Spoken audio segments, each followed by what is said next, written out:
Hard work, work. There you go. Forward. Hard work, hard work. Hard work, hard work. Hard work, work. There you go. Forward.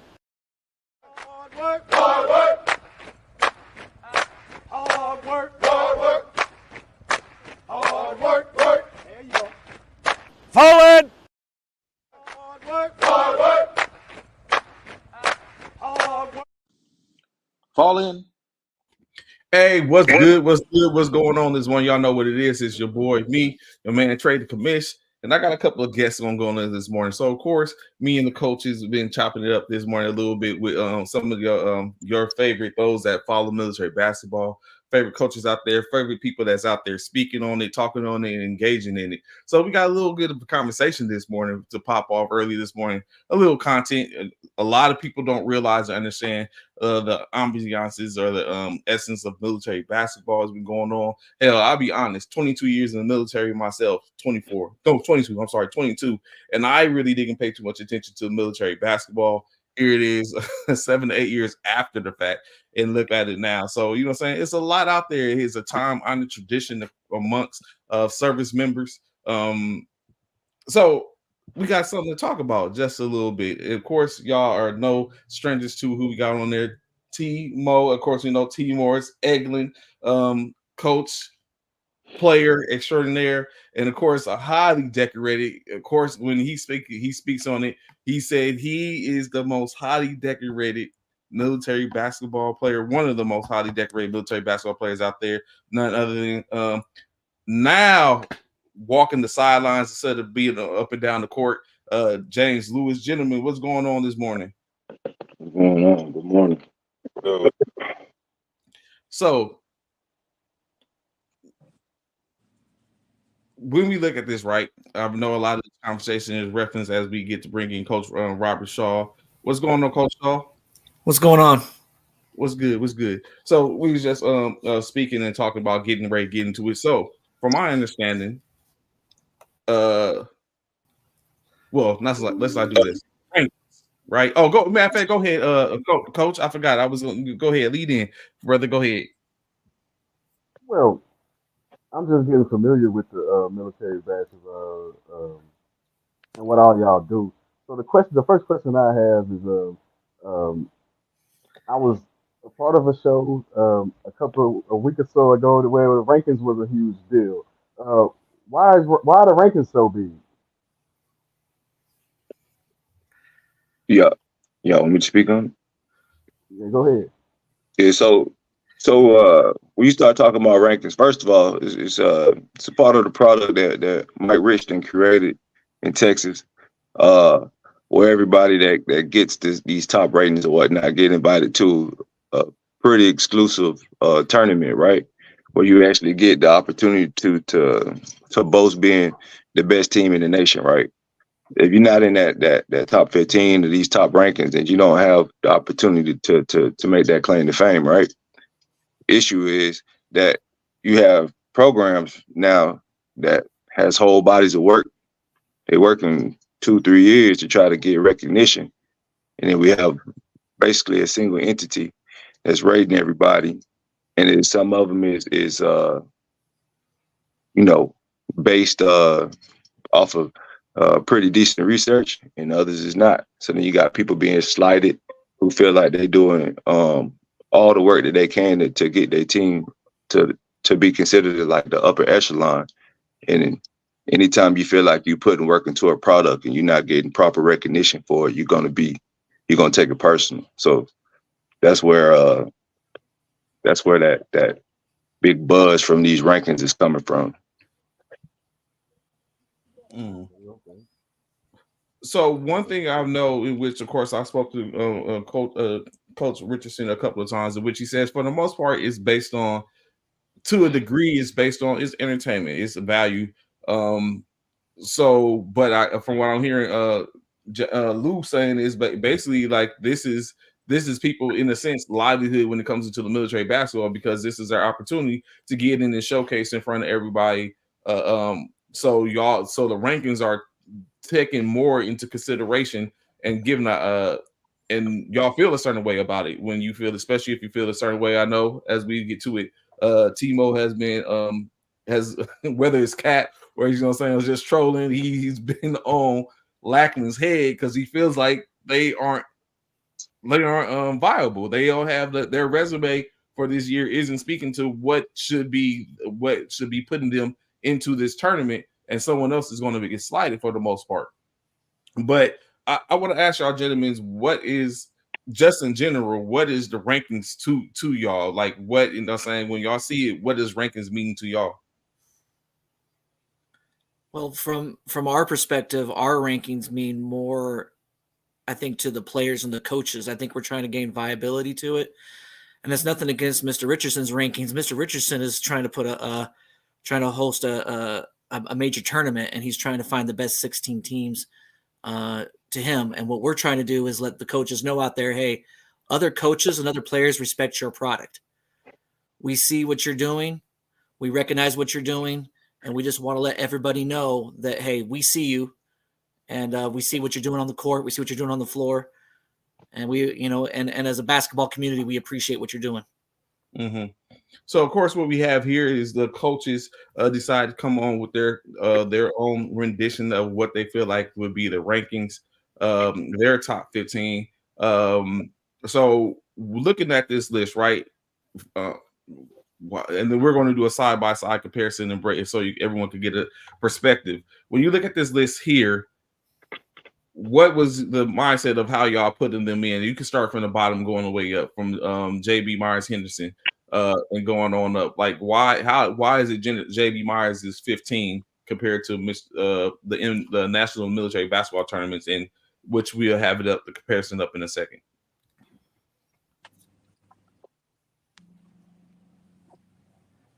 You said, yeah, I don't know where is Henderson Hall at on the NMBT. 15. Oh, they are. I can tell you, they are. I don't even think they're in the top 15. In their top 16. Yeah, they're not. Which I'll do this. Hold up.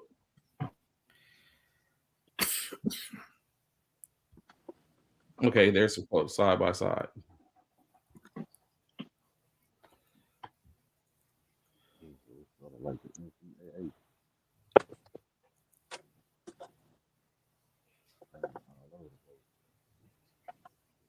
So on the left side, we have the NMBT's top 15, the latest top 15. And on the right, we have the current coaches, what the coaches poll is.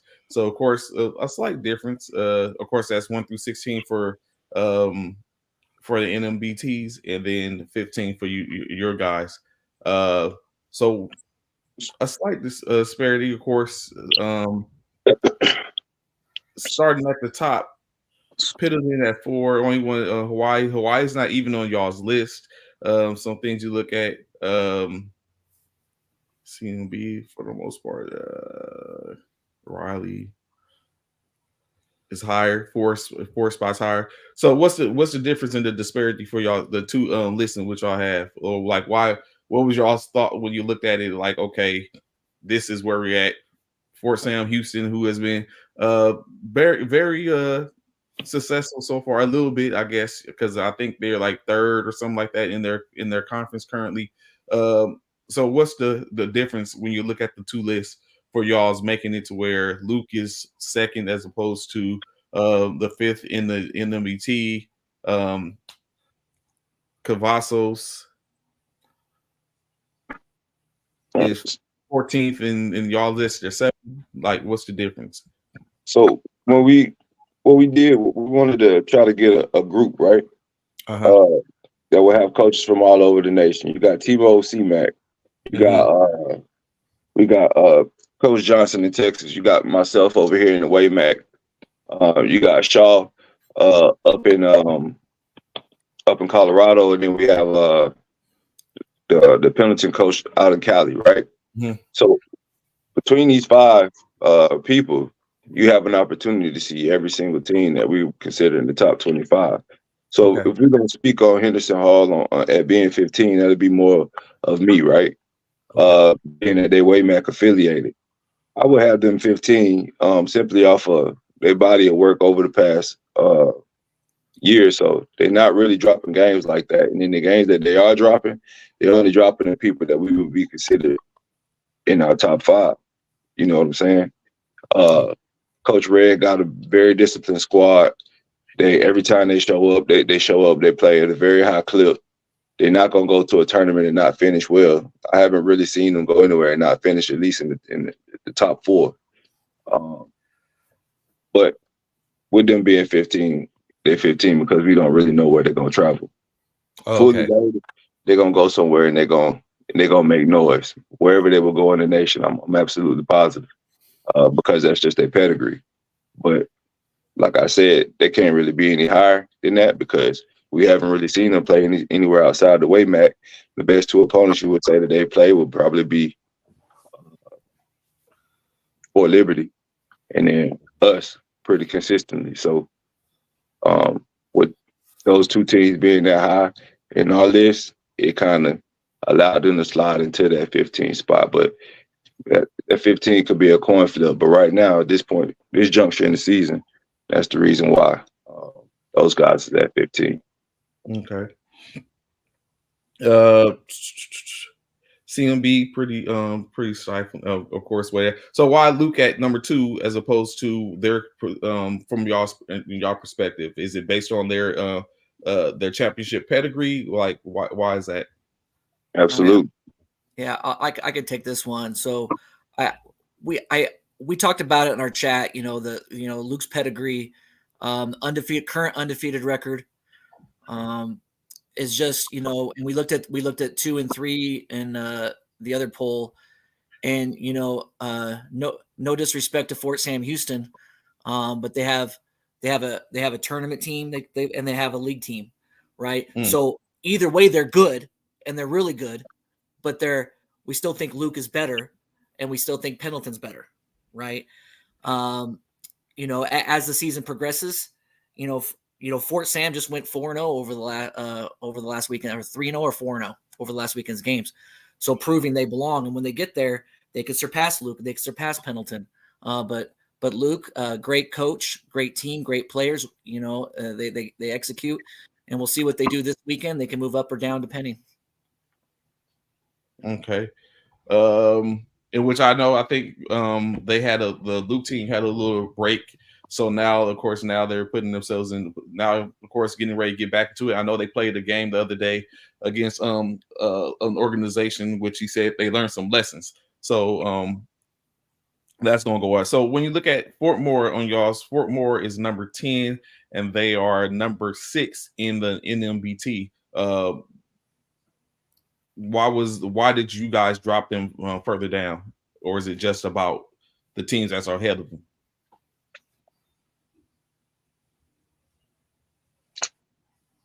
It's both. It's about teams that's ahead of them. It's about what I've seen personally. I just recently played Fort Moore in MLK up here in Virginia. You look at their schedule in the NBA, not their schedule, but their record in the NBA. I think they undefeated.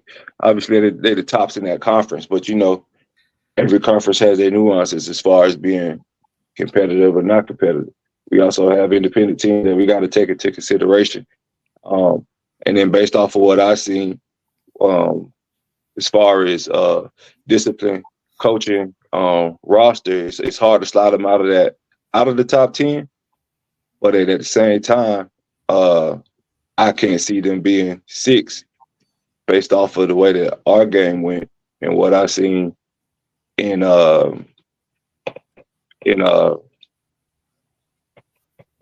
I keep wanting to call it in the MLK tournament.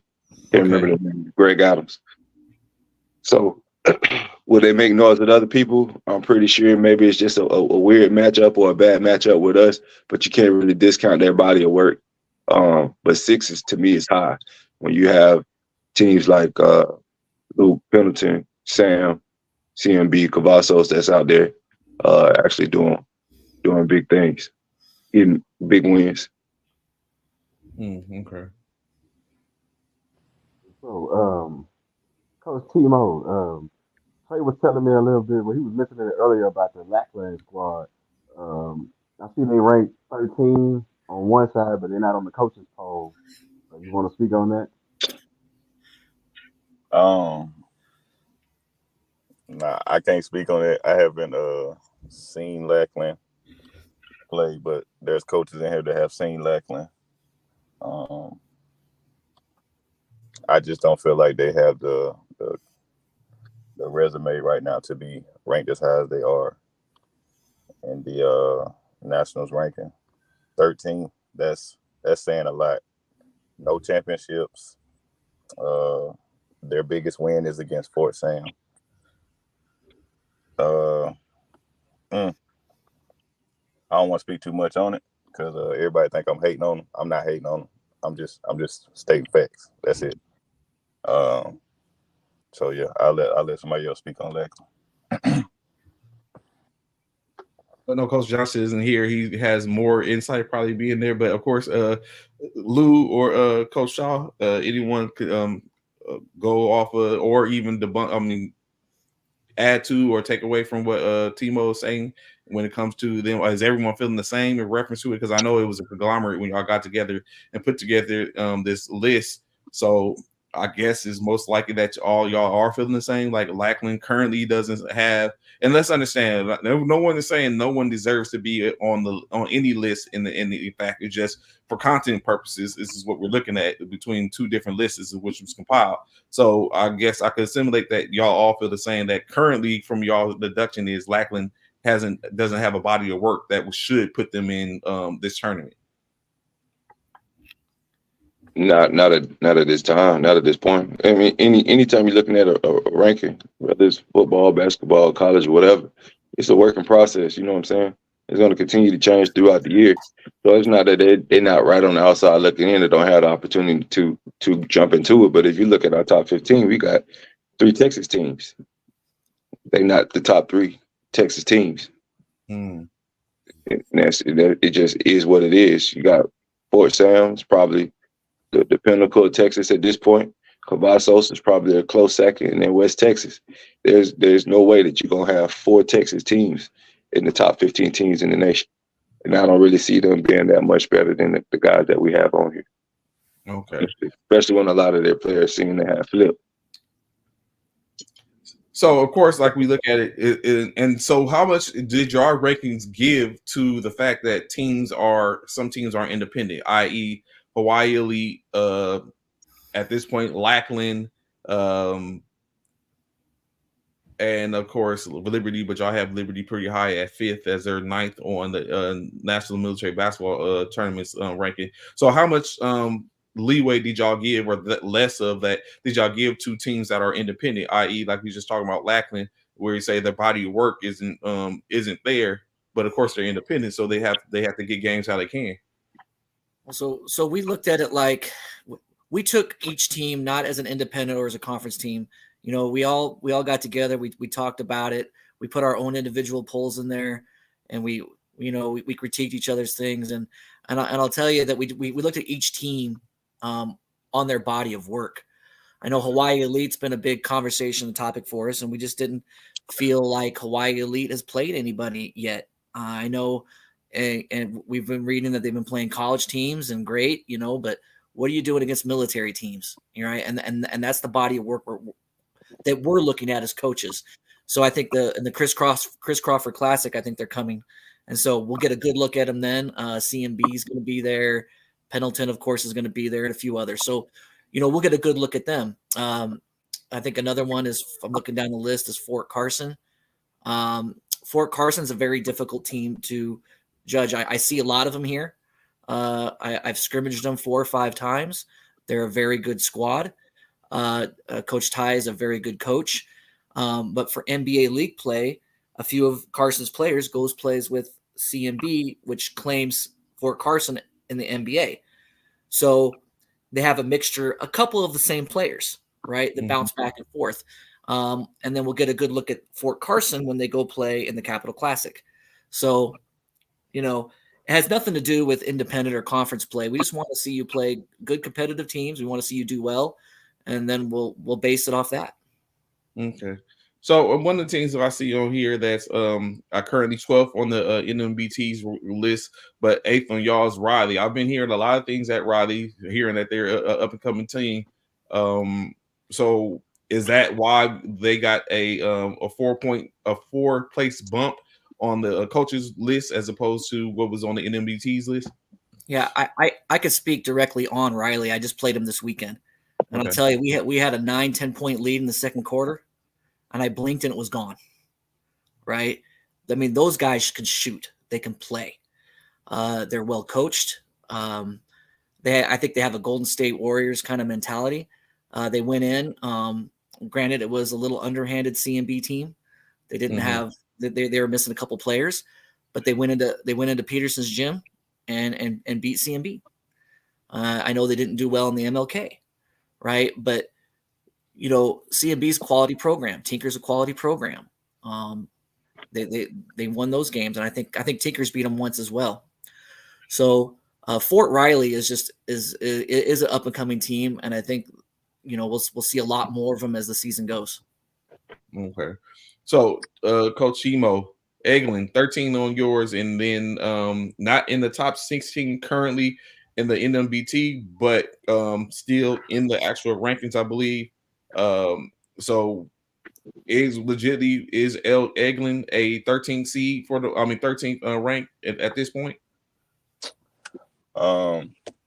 All the coaches, like I said, we discussed each team's resume, and we actually put all their records out for regular season games, tournament games. We included everything, rosters, even coaches, everything. And we think that Eglin is top 15, 16 team. I can speak mainly for CMAC. If you look on the rankings for the NMBT, they have Maxwell currently at 15. Okay. Well, I'm watching all of the CMAC games. Maxwell's best win is against the 5th best team in CMAC. They haven't even played the top tier teams in the CMAC yet. Played Herbert Field by 22. They went to the MLK and they went 1-2. So, looking at their body of work, for being fair, I deserve top 16 in the NMBT rankings. So that's why they didn't even make the top 15 for the coaches poll. Now, a team that everybody's sleeping on is Mayport. They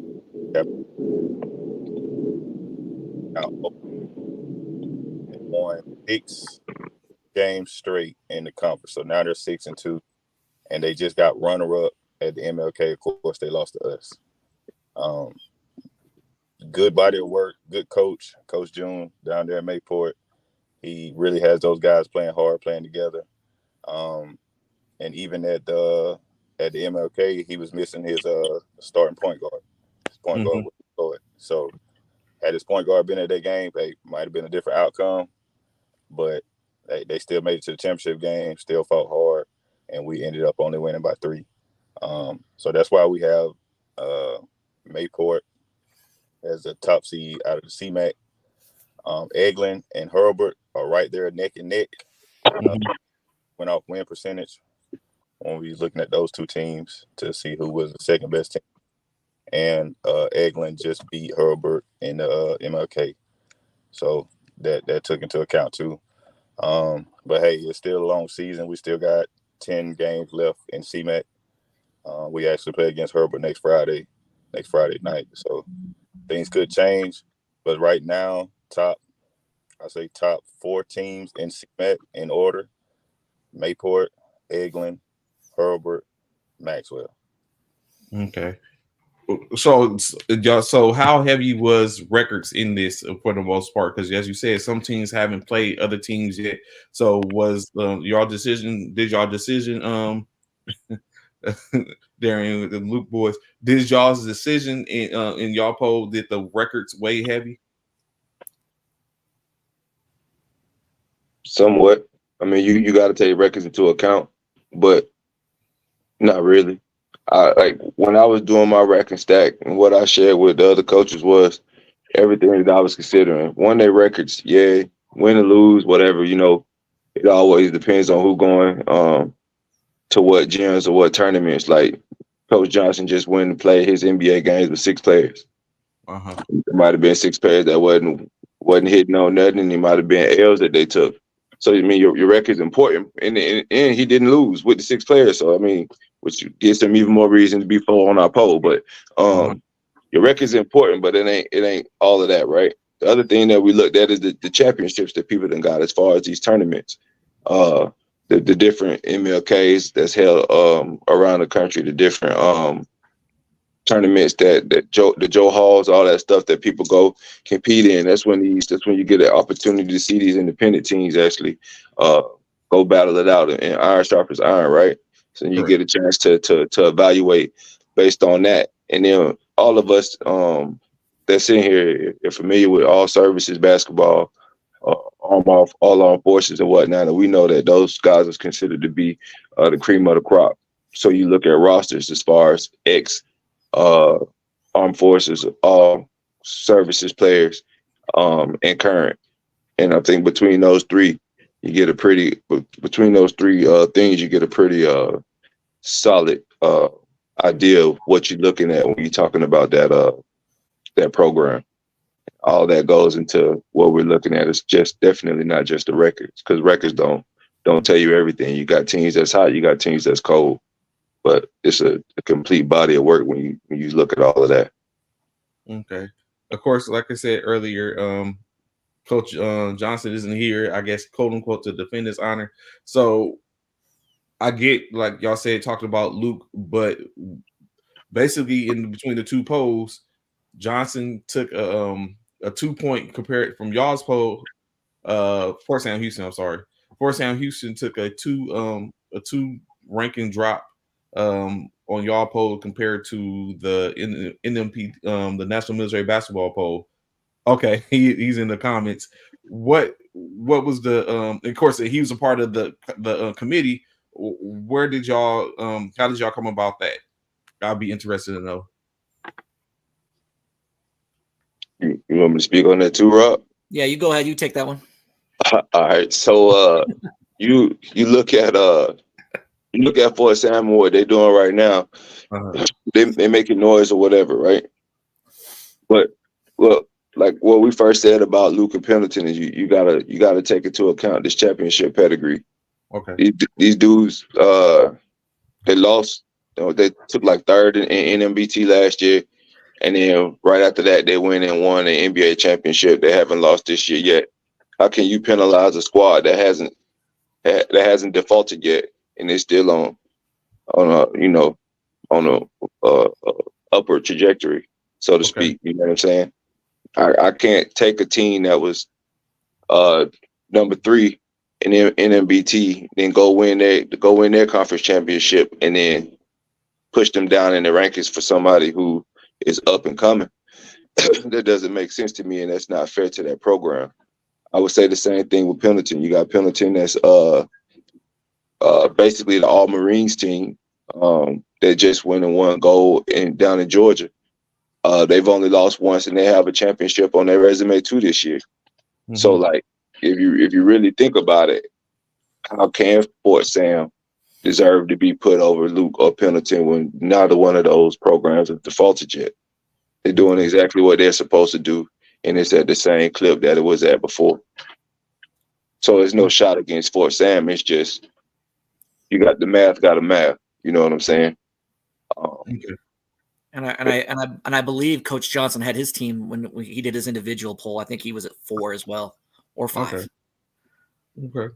So of course, a question that McGee asked: are y'all taking consideration the players as well as on these teams? I mean, I didn't. I can't speak for the other ones. I know we talked about it in our poll, in our chat. I don't base it off of which players showed up where and how they play. Our poll is strictly for how are the teams doing with the players that show up. Just like Fort Sam did this weekend. 6 guys. They went down to Cavazos and handled business. That's what military basketball is about. When Coach Johnson posted his record in our chat, I didn't say, hey, who did you have? Did you have your best players? Did you have your worst players? No, you went 4-0, right? And to us, you go down there, you put your uniform on, you lace your shoes up, you go out there and you handle your business. The players you have out there doesn't matter in our pool. Okay. So but I wanted to know, just off the grid, I just wanted to know, as coaches, is it hard to coach like that, like a hectic thing like that, where some players are there and then some are not? Like, how do y'all make those adjustments on the fly like that? Like, what any tips on that? I mean, that's part of being in the military. Honestly, you don't ever know when somebody gonna be on duty, when somebody gonna be deployed, what you gonna have from week to week. I say that's Coach Johnson's favorite word is resiliency. You build a squad, you try to get as much depth as you can because you never know when you're gonna have to use somebody that's not typically in their limelight. It's a next man up mentality. If you sit here and you're only 5-6 deep on your team, you're probably not finna have a team very long. Like anybody coaching military basketball, playing military basketball on a varsity team level know how much of a struggle it is just to get people to come to practice. When we start talking about actually getting ranking and stuff, you got to get out on the road and travel. A lot of that money coming out of people's pockets. Some people ain't able to do it. Some of these airmen are young. I mean, I know it's just the nature of the beast when it comes to not knowing what players that you about to have. Game in, game out, tournament out. At this point, it's just common. It's just normal. It's nothing really to adjust to because we know it's gonna happen. You know what, Lou, you just said something that made me think about in reference to what it was that Mac was just talking about. So, like you said, Coach Johnson went down with 6 players and played. Now, had he gone 0-4 in that tournament, in the aspect, I don't know if y'all going to continue to run y'all's ranking the rest of the year just for for purpose.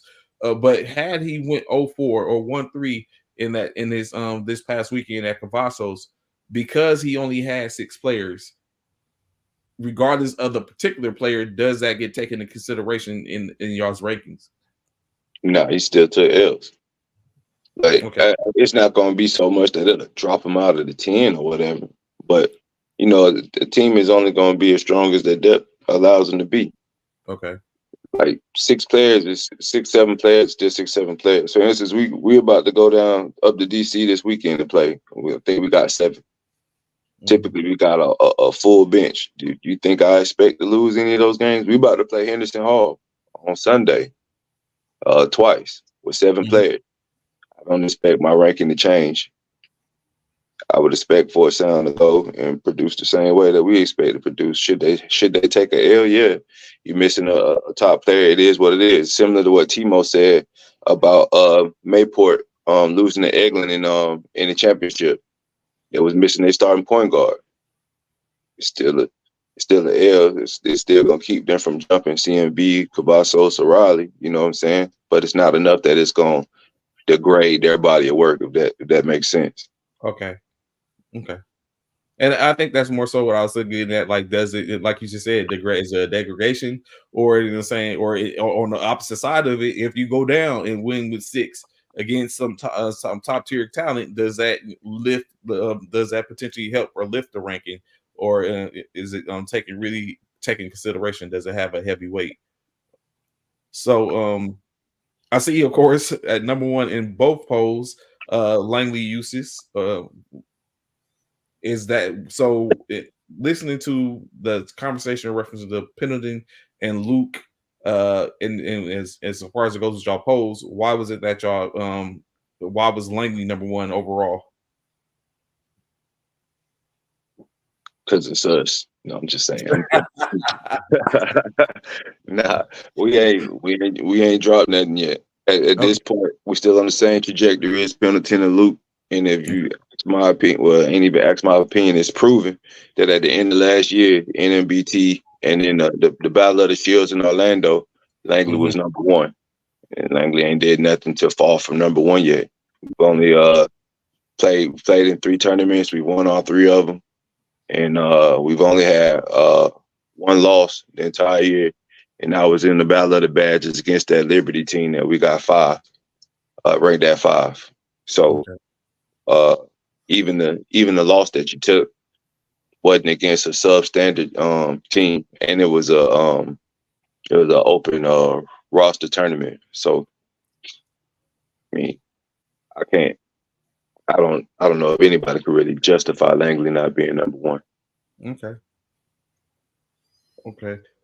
So honestly, looking at the list, both rankings, taking into consideration the top 16, and of course, after while talking to Coach Richardson before, the 16 in which they produce is more of a guide point to show right now at this current point, this can possibly be the field of 16 in the NMBT tournament in San Antonio. This is where you could potentially be at. Doesn't necessarily mean that is the case, but this is where you could potentially be at. I think, of course, the Joe Hall champion gets an automatic bid. The regular season, not tournament, but regular season champions in each conference gets an automatic bid, and then everyone else is at largest. So when you look at this and looking at it, break it down, there's only 16. It's going to be 16. Y'all's lists are vastly the same, in which in states still puts the same people in the same tournament.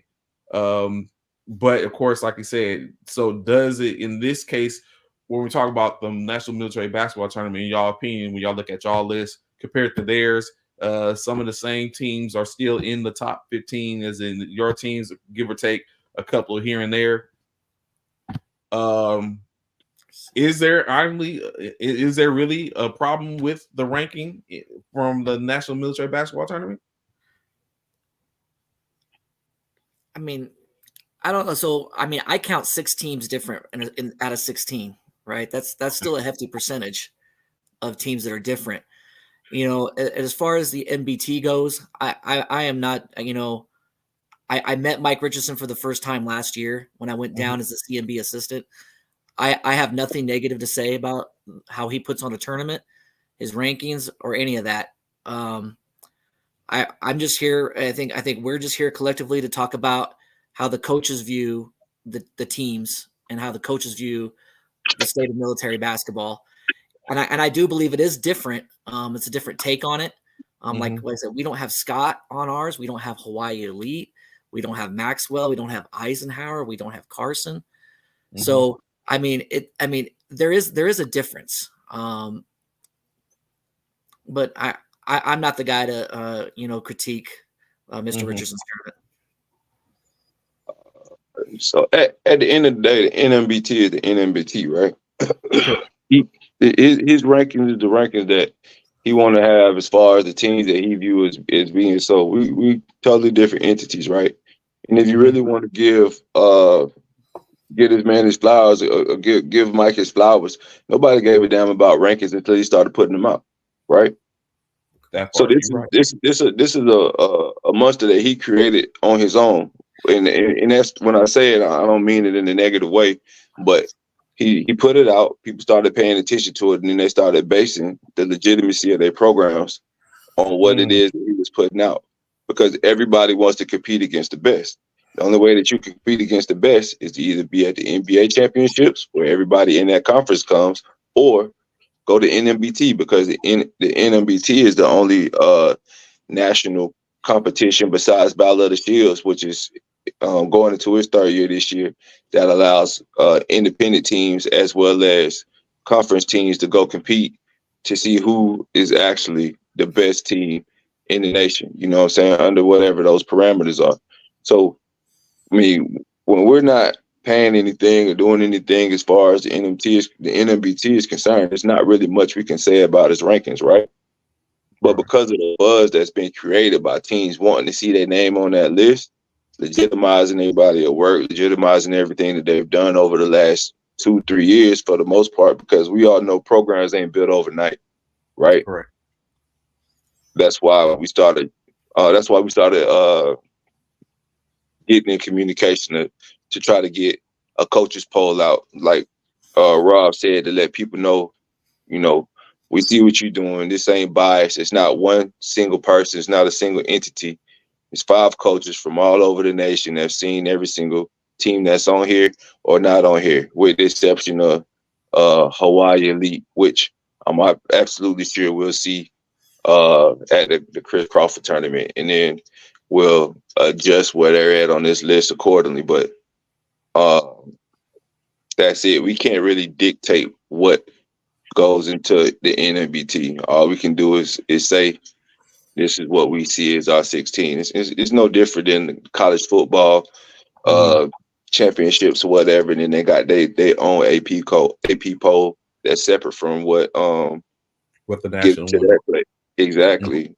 This is all it is. It's the same thing. It's talking points to give these coaches and these programs their flowers in comparison to feeling like they left out or unseen. You know what I'm saying? Okay. So that being said, it's key that you said that. Who was it that in y'all's top 15 that actually got snubbed? Y'all was like, and it was hard to kind of like leave them out. But actually, when you finish up, of course, being that, even if you take the bottom 12, being West Texas, Eglin, Herbert, and JB Henderson, who was that team or a couple of teams that y'all had to look at like, they just there, but we couldn't get them in on this one based on their body of work?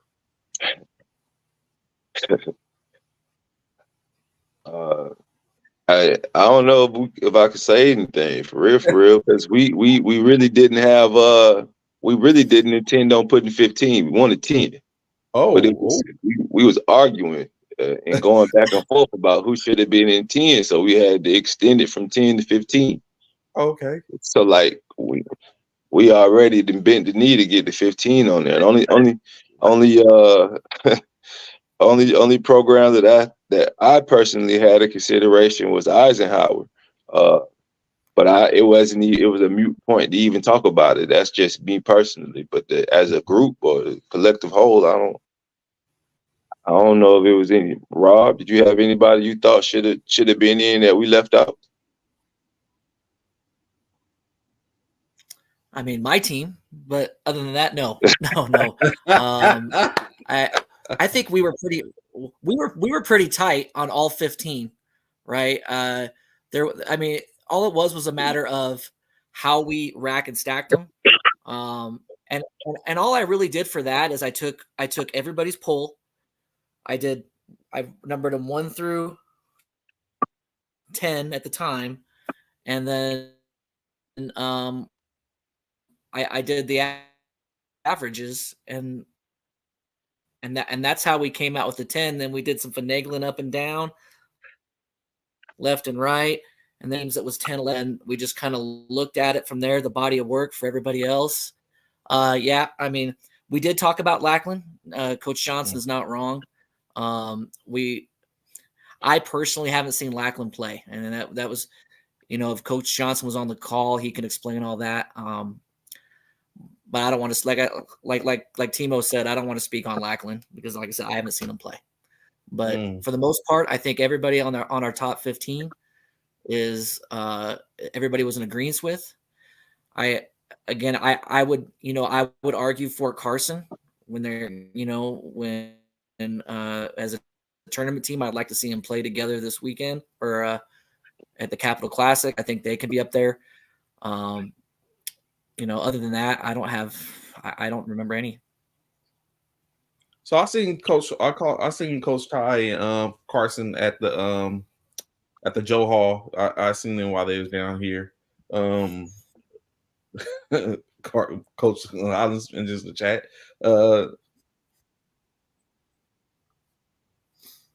Carson deserves it too, and of course he says Lackland as well. So now, when Lou said y'all was actually looking for the 10, that adds a whole different nuance to the conversation. Of course, one thing why I would like to ask is why did y'all decide to extend it from 10 to 15? Is it based on y'all actually seeing people that probably really, really deserve to be in, depending on what it is? So that's one of my questions. And the other one is, why did y'all decide these 10? It's probably already answered, but why these particular 10? When you look at Mayport, Riley, CMB, of course, if you look at in the comparison to the NMBT, when you look at it, it still have the top 5 quarters, quote unquote, or similar, minus Hawaii, that y'all don't even have in there based on, like I said, body of work. But the top 10 is saying something, I guess, when you look at it. When you're looking at the top 10 as compared to a 15 or 25, that's really saying something. So Langley, Luke, Pendleton, Sam, Liberty, CMB, Cavazos, Riley, Mayport, and Fort Moore. So, but back to the first one, what made y'all extend it to the 15 as opposed to staying with the 10?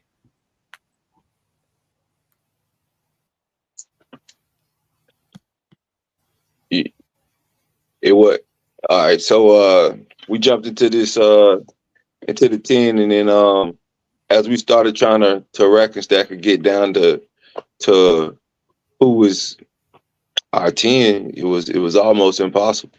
Like you like you say, you keep saying like our top 5 or 6 or whatnot is eerily similar to what NBT has. Like the top teams in the nation gonna be the top teams in the nation, right? You start getting down to the bottom of this poll, and you talking about 10, and you talking about who deserving. We talking about making sure people getting their recognition. It was coin tosses between, I want to say, like 3-4 teams, and every coach had different viewpoints as far as like why this team was better than this team, and opinions is being put into place, and then you're comparing teams on two totally different sides of the nation that ain't really seeing each other. We just trying to go off of eye test. It's almost impossible to just be like, this is our 10, in all fairness to the people that would have ended up being snubbed. So in order to not leave people out completely, and make sure that everybody's voice was heard in regards to what their opinions were, we just extended to 15, and then went from there as far as continuing to have those stats. It wasn't it was diplomatic as far as the way we went about extending, instead of, you know what I'm saying, somebody pulling rank. There is no rank when you're talking about fairness or anything like that. You know what I'm saying? Okay, completely understandable. Which is, I know for the West Coast teams, for whatever reason, it's hard to get that visibility. Of course, they're way out there. We predominantly, like I said, down in the eastern, seaboard, southeastern, down central United States. There's a heavy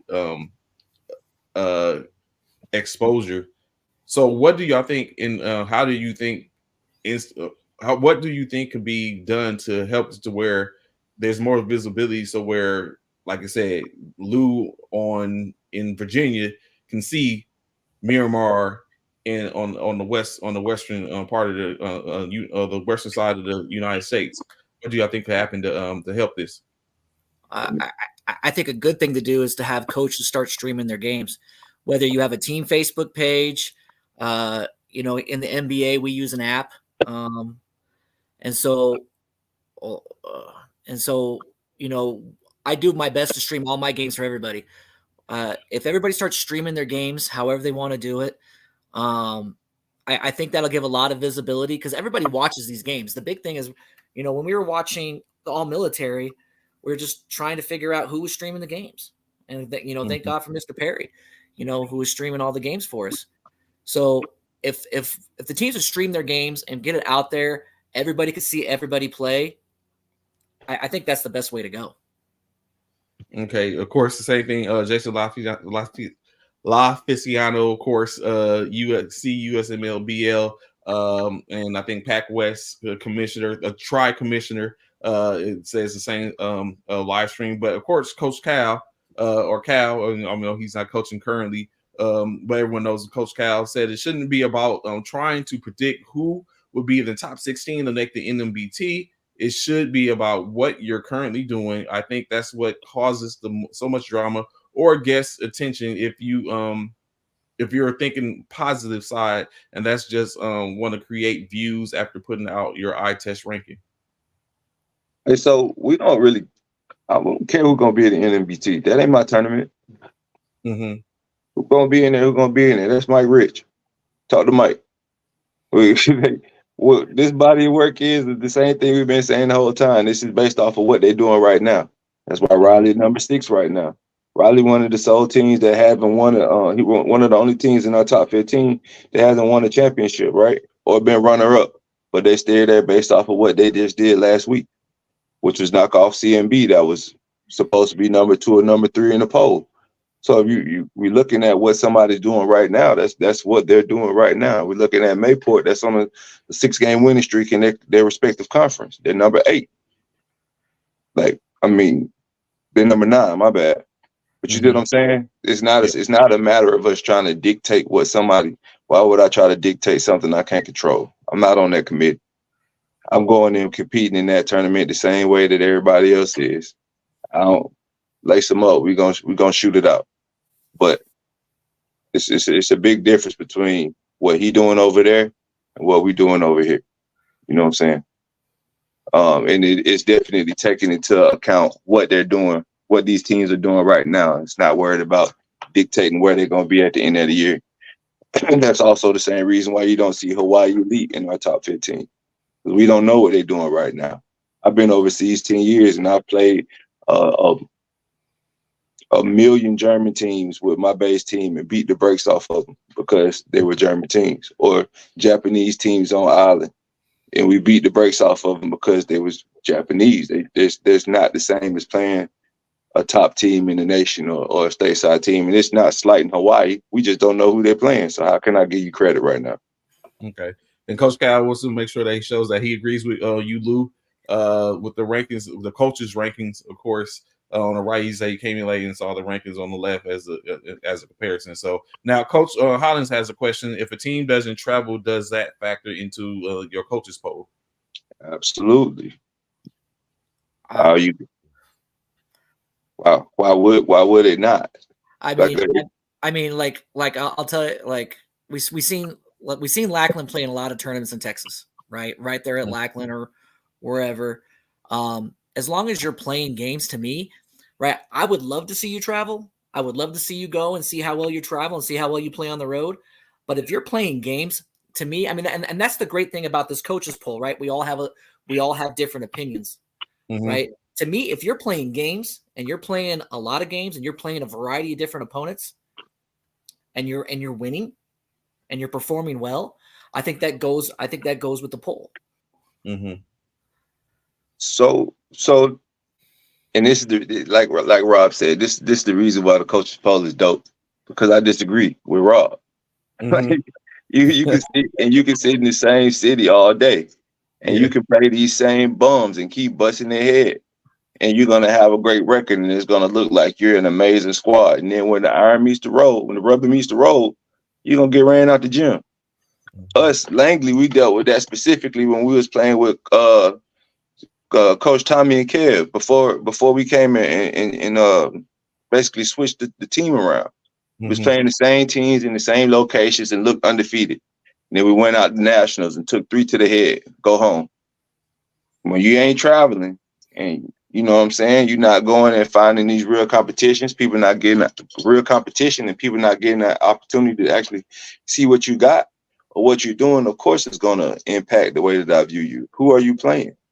Only team that probably would be able to get would have an advantage to not traveling and not going places is going to be those local teams in Texas when it comes to going and playing the NMBT for those tournaments. But like I said, our rankings ain't necessarily about the NMBT. It's about who's the best teams in the nation. How can I tell you you're one of the top teams in the nation if you're not playing anybody in the nation? And Coach Cal I think he's asking some questions that we probably covered or talked about. Does travel weigh more the head-to-head? Do coaches factor in how a team played or just take the W's and L's? And for example, you take the top 3 down the wire. For example, you take a top 3 team down to the wire. in which I know they said, Coach, that they are it's pretty transparent. L's, W's, and L's is very, very transparent. You can't dispute that, of course. In which they talked about and stated that that's one of the main that had a heavy weight. You just heard them answer Coach Hollins in reference to the weight of traveling, in which Coach Lou just said it makes a difference. It makes a huge difference. If you can't, I mean, well, how can I say you are this person? Like, you know what? I could assimilate it to USC. Everyone talked about how USC played and who they played and all that type of stuff. No one's seen them on the East Coast, so they can see them in certain time frames. And it was always a conversation about, are they a top tier team? So I guess it's a simulation to the same thing when you look at these teams. Or, you know what I'm saying? But I guess the conversation is, does a team, like you just talked about Texas, 4 teams minimum in Texas, which you could take in consideration. And those are teams that can play one another, and their resume might be different as opposed to someone like, say, Fort Johnson, because, you know, saying Fort Johnson would have to travel and go to different areas. But these teams are even in the Central, like basically it's a large conglomerate of teams they could play against to build their resume. But someone like Hawaii, for instance, or Port Liberty, for instance, is a little bit different. Kim, of course, agreeing with Lou, and Coach Anderson says he agreed with the team travel games. If you travel and winning and making a good showing on the road, then you have a good program. So I have a question. To both of the coaches. I was listening to y'all talk about the top 15 rankings. I just want to know. I see Langley at the top, but I want to know if all 15 of y'all were to play. Do you think Langley would still be at the top? Would it be some shuffling to the? You think that'll change things if all those teams were able to play each other? Yeah, I can't answer that question without bias. So And where do you think your team would rank, Coach Rob? Like, if all the teams could actually just play each other. So you're asking if who would win if all these top 15 would play each other? Yes.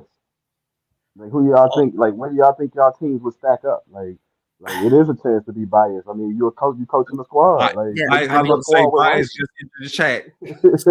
So I mean, if we just take the top 10 teams right there, I mean, I've played or coached. I'm sorry, I've coached against most of these teams. Even Liberty last year at the NBT. Riley, I haven't seen Mayport. Fort Moore gave us a game last year in the NBA Finals, an overtime game.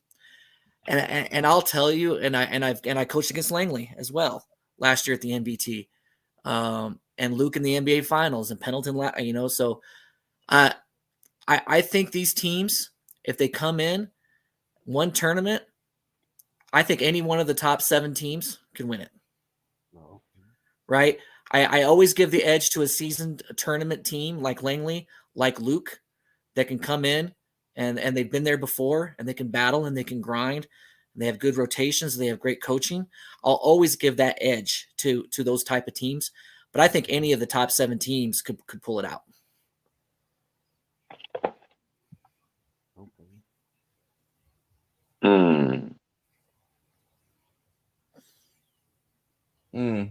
Prepare for the loaded for tournament. So you know what?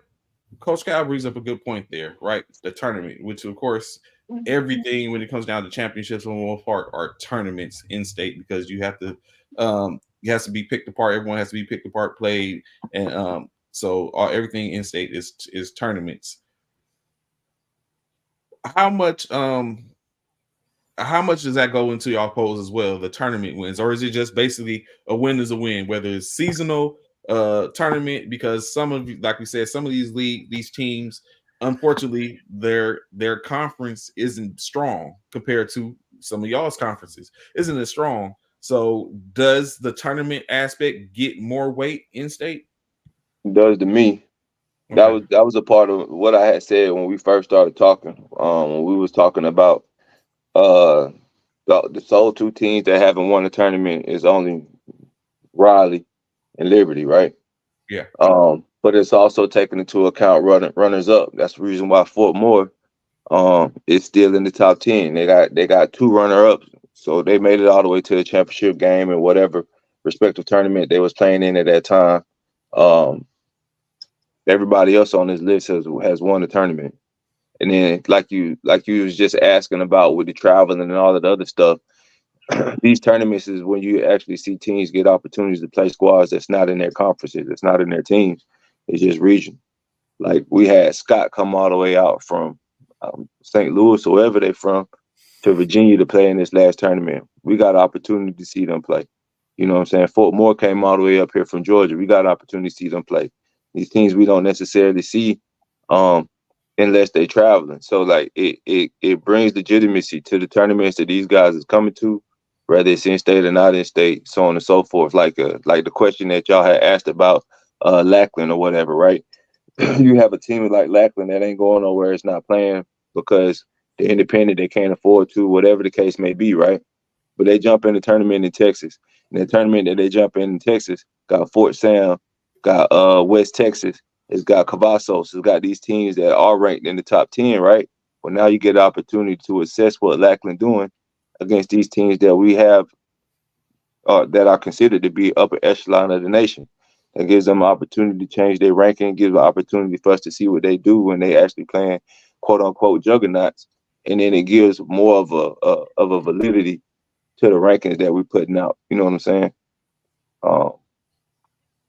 So definitely, to go back to your question, these tournament wins are important to me because it's also not easy to win a championship.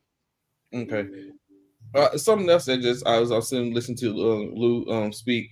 So always, which is always a conversation or always a something out there in reference to the open tournament. So when these open tournaments are played, some of these teams are not fully equipped with people who are on their team when it comes to a regular standpoint, whether it be nationals, although they do get a free agent or two, or of course Capital Classic now with the same similar type of rules. How much does that? How do you really gauge the competition? I mean, not competition. How do you gauge the team in that aspect? Because that's actually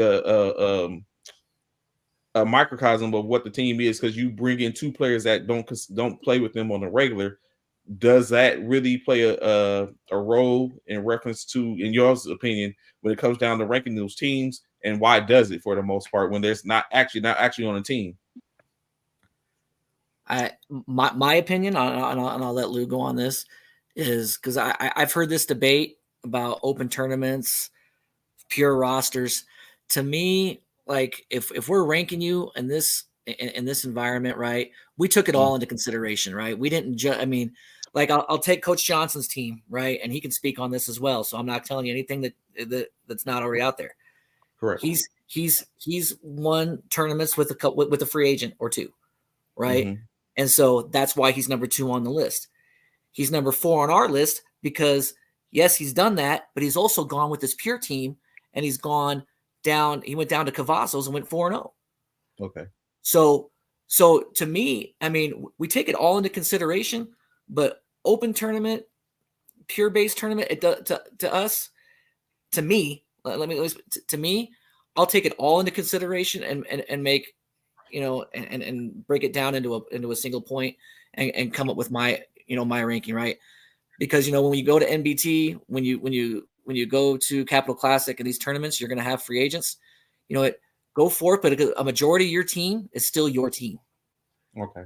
So go forth, show us what you got, show the NBT what you got, and do your best. To me, it's about playing ball with your brothers and, building that camaraderie and going out and trying to win championships.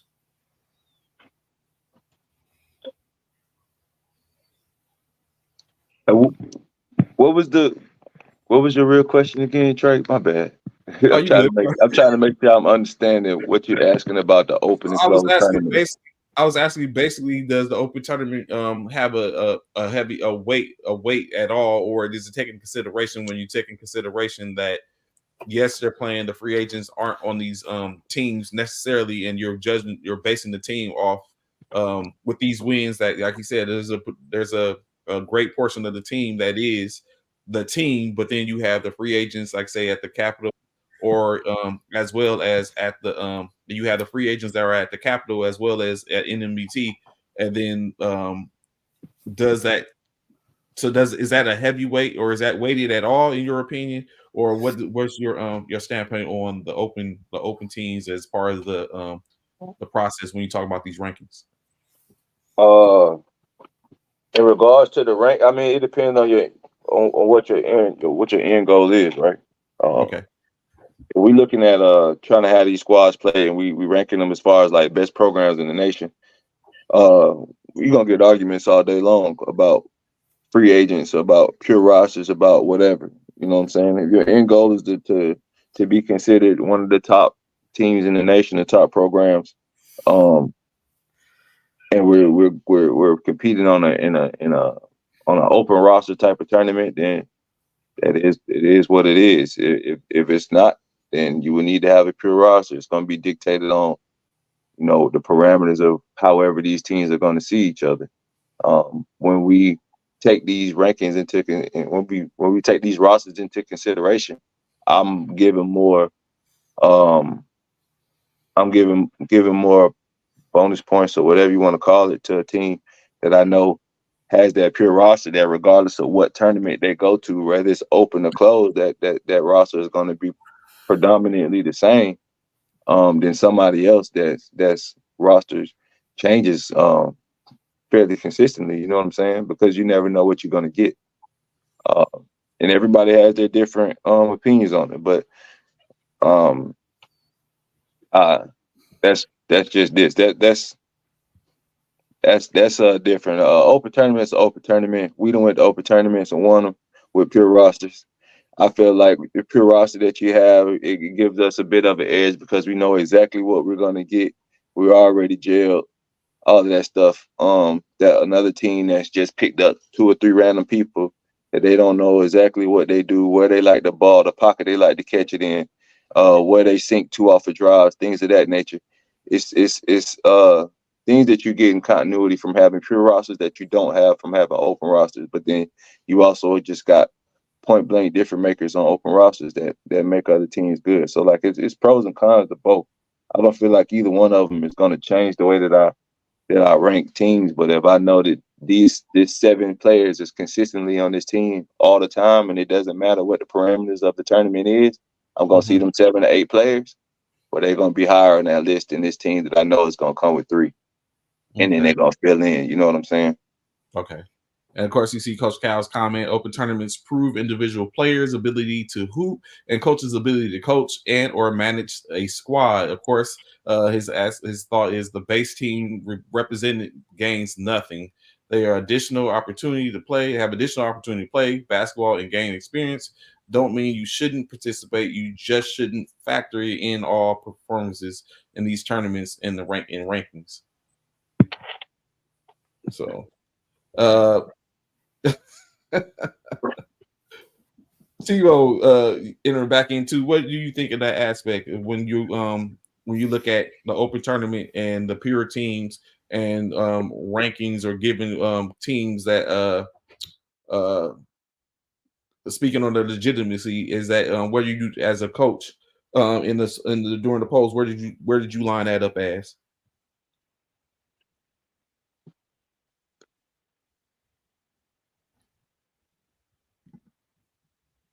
I'm sorry, you muted.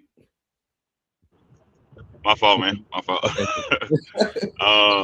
So when you're looking at open tournaments across the military, there's really not a lot of them. Capital Classic was probably the biggest one. That and Battle of the Services down in Orlando.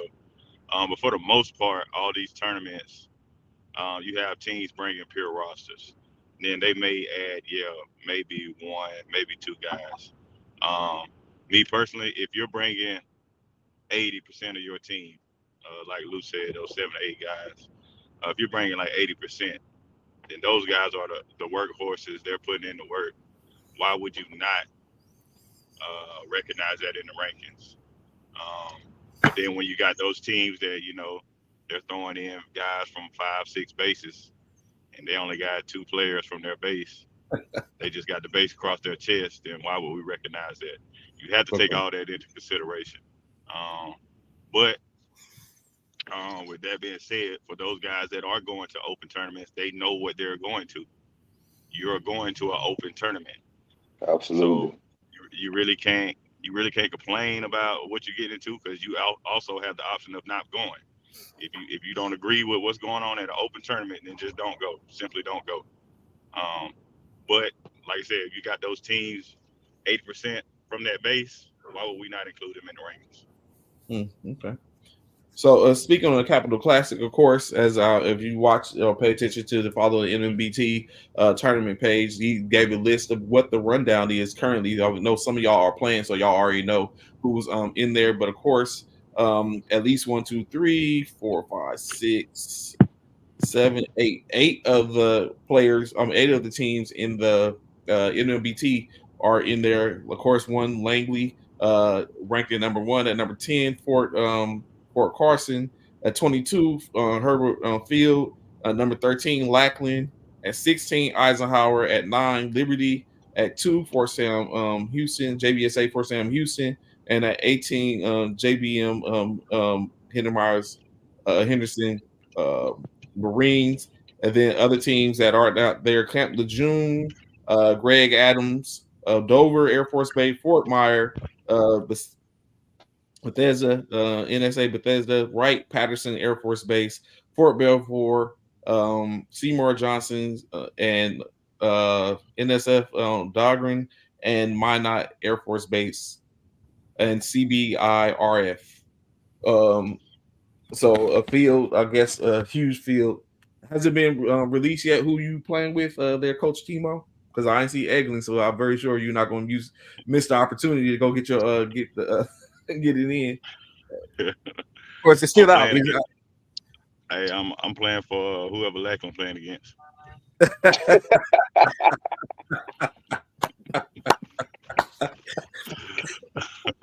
Oh goodness. Okay.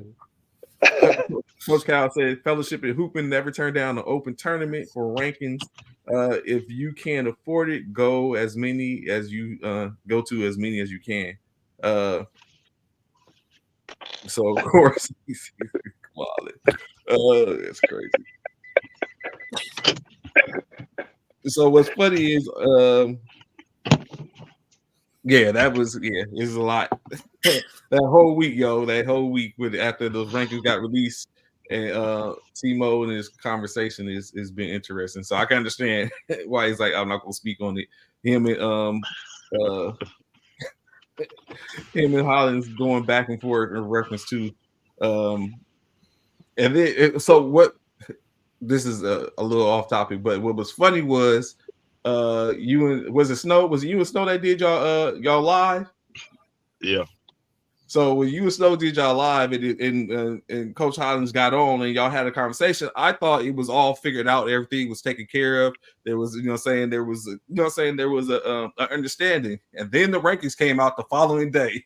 And then when you see where Lackland was, it's like it was a brush fire all over again. It's like, no, forget that. We ain't gonna say we same energy. It's I don't know, man. Like I said, I just want fairness. When we talking about these rankings, like if you look at, I'll use Maxwell again. All right, so Maxwell was at 12, I think. They went to MFK and went 1-2, and then they lost by 22 points to Herbert Field, and they went up in the rankings. How does that make sense? How does it make sense? I don't get it. I'm just trying to, I just want full transparency. I want to know how they went up when they lost, when they're 1-3, 1-4 their last 5 games. And these are the questions people coming at me with. I'm like, hey, bro, I ain't got nothing to do with the rankings. Like, Mike, yeah, that's my boy. I don't know what he got going on over there. I don't know. I'm trying to figure it out. That's a fact, bro. Yeah. The post, we ain't got nothing to do with that shit. And you know how many phone calls I feel about people, hey man, what's going on with these rankings, bro? Talk to your boy. Hey, what's this? What's that, man? That's a grown man, bro. I don't know what he doing over there when he come up with this stuff. And when I talk to Mike, Mike say this is all for entertainment purposes. It's to create a buzz for his tournament. Absolutely, it is. And we got people that's taking it personal. Yeah, you said it gives legitimacy. People are watching and they want to know. Well, that's the reason why we sitting on here with a different poll right now, because Timo getting the same calls I'm getting, and it's consistent. Every time a new poll drop, that's what's happening. And it's kind of funny because I'm pretty sure when Mike did this wasn't what his expectation was. And then that's a grown man too. He probably got other stuff going on, and to be running around trying to figure out who playing who, what's going on with this, that, and the next. Yeah, that's like, hella cumbersome. Yeah, so yeah. Even though they have a committee. Go ahead. I'm sorry.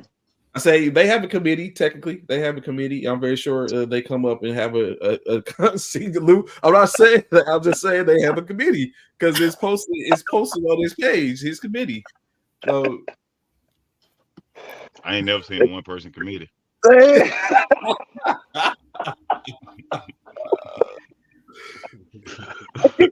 was even for you too. Hey, that's my dog.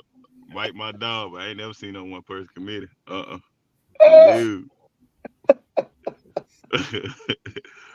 Hey, if Mike don't like something, Mike gonna tell you. Mike gonna tell you. Hey,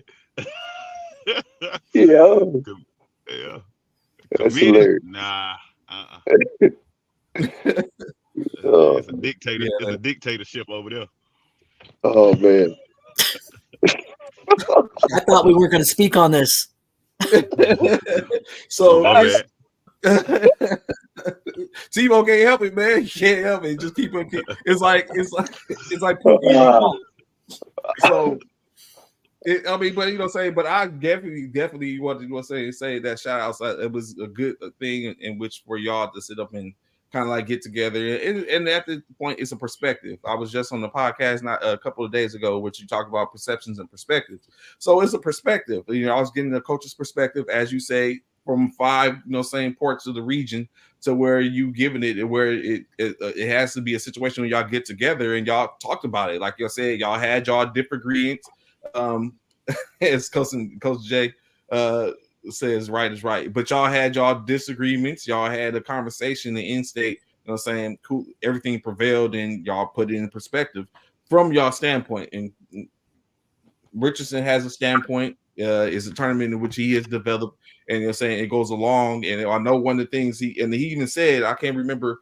I think he said on the show, or he came in. It was in the comments, and he said before that he has kind of like changed it because he wants to get more, like y'all say, y'all ask for transparency. He wants to get more transparency to what potentially is the top 16 that is coming up. But I mean, based off of what he's seeing, of course, saying that I know Lackland keeps on coming up because it's one of those is like saying that they're playing other teams, or they're playing colleges or D1s, D2s, D3s. Oh, not D1s, D2s. He said D5. He's playing D1 of 2 level or schools, as well as what Lou said they're playing teams like West Texas, JBSA, Fort Sam, as well as Fort Cavazos. And so they're getting, those are considered top teams. So they're getting it in with those teams. Maybe some strength of schedule wins here and there. But as you said, they haven't competed. I know it was one of the things I seen. I can't remember who posted it, but it's like, what have they won? Like, you know what I'm saying? Why are they there? Which, you know what I'm saying? It's all, again, a perspective. So, but I greatly appreciate it. I think it was something that was a good idea for y'all to get together as coaches to kind of like put that together and perfect or create a coaches poll, which of course I'm very sure, giving people's perspective, is going to be the same thing. The same slack that Coach Richardson gets in reference to the NMDT poll is going to be the same stuff at some point when it starts coming together, which y'all may go. Now I know, of course, Lou's gonna be like, I don't give a damn. Like, y'all put together a poll. if that's what it is. So say, but I mean, but you know what I'm saying, it generates conversation and talk and everything like that. So it's definitely something different. But I want to sit up and ask a question about this, right? Something a little transition change of getting away from military basketball for a second. Another perspective, right? The NBA's All-Star reserves came out yesterday, which put the two teams together. In state, when you see the East versus the West, in y'all's opinion, who's getting cooked? I think I have it. Hold on. There you put it up. Put it up. Give me 1 second. Yes, there it goes.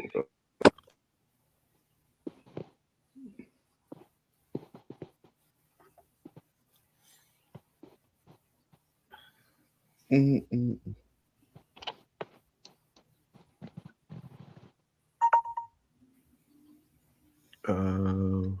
we go. Back it up. All right. In y'all's opinion, based off the current roster in the NBA, who's getting cooked based off that?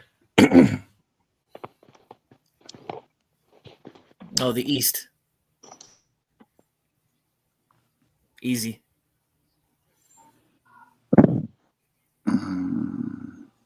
Is that even a competition in y'all's opinion? Not in mine. No, not at all.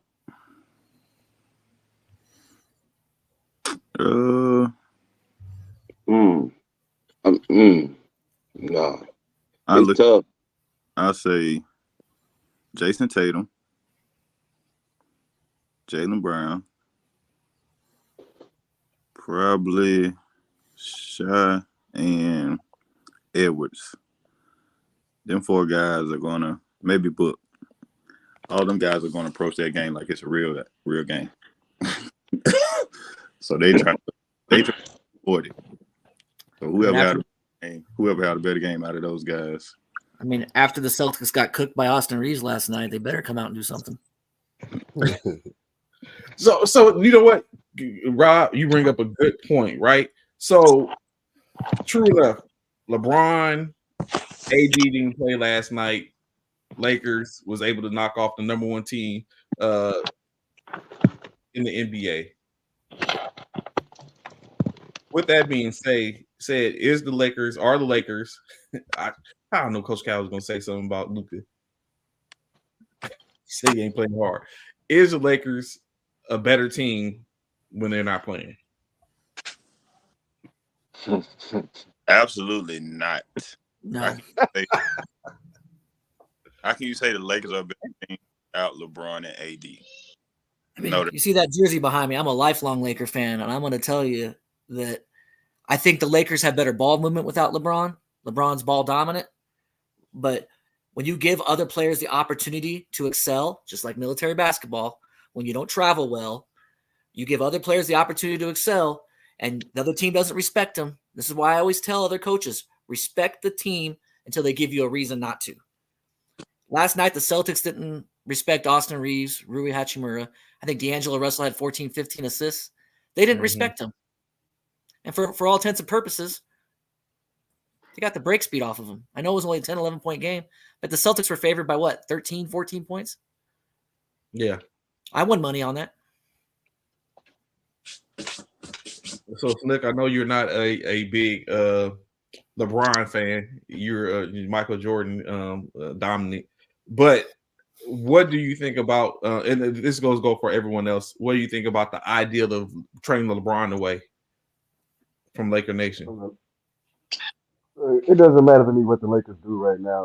Like I don't know what my problem is. I don't know why the Lakers feel like anything's different. They at the same point where they were last year, and they made it all the way to the Western Conference Finals, and they got swept in the Western Conference Finals. You got the same squad that you brought in halfway through the season. Just sit back, make it to the top 10, and then anything can happen with that dude. I mean, I might not be a LeBron fan, but you're not gonna win without him. You're not gonna make Western Conference Finals without him.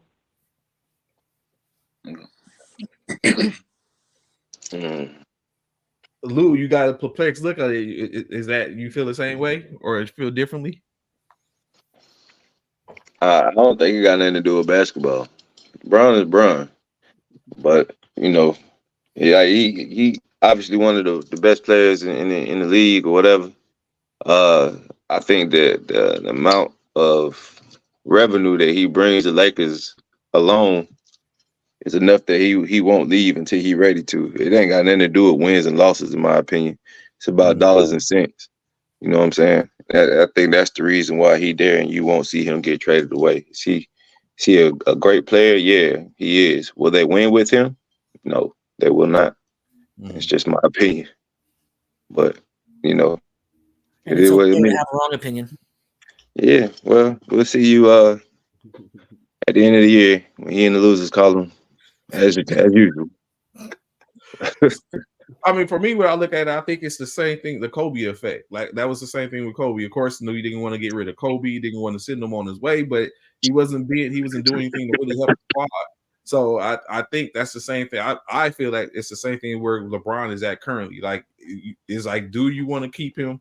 Of course, you know what I'm saying. He's LA now. He's family, but at the same time, what's the weight of keeping him along? Like, I look at it now. Like, if you can get value for LeBron, then you know what I'm saying, it's a business. LeBron got to go. Time to What start. value? But What are you gonna get? You were Western Conference Finals last year. Like, you gonna probably do the same thing or better this year. Like, you gonna probably be there again this year if you just sit back. It's like, you ain't doing that with whoever you trade them for. you What do that's you tough. think LeBron's value on the market right now? What y'all think LeBron's value on the market is right now? To You a gonna team, you gonna get at least an all-star. You probably gonna get 2 first rounders. That's enough to change the team totally. That's Denver. someone to go after LeBron. I don't know who, like they said, they don't know who Pelinka is talking to, but I think someone's out there willing to win right now to set up and even one, save their job, or two, to bring some influx into their organization, and maybe think they're gonna keep LeBron around for a year or two.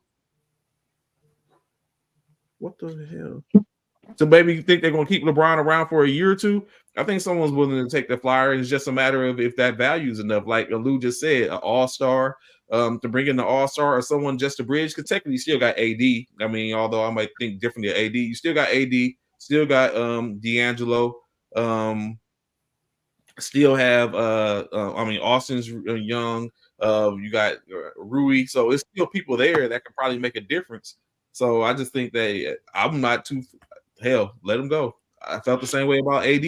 Like, bring back some value. At the end of the day, it's still a business. Mm-hmm. And they making way too much money off of having 23 in purple and gold to let that man go. Winning or losing, they're still one of the top grossing teams in the NBA. Based upon their pedigree, and then you gotta have that star power there. And they got 2 of them. Win or loss, they still gonna have people buying all them jerseys off the shelf, all these hats and all the other stuff.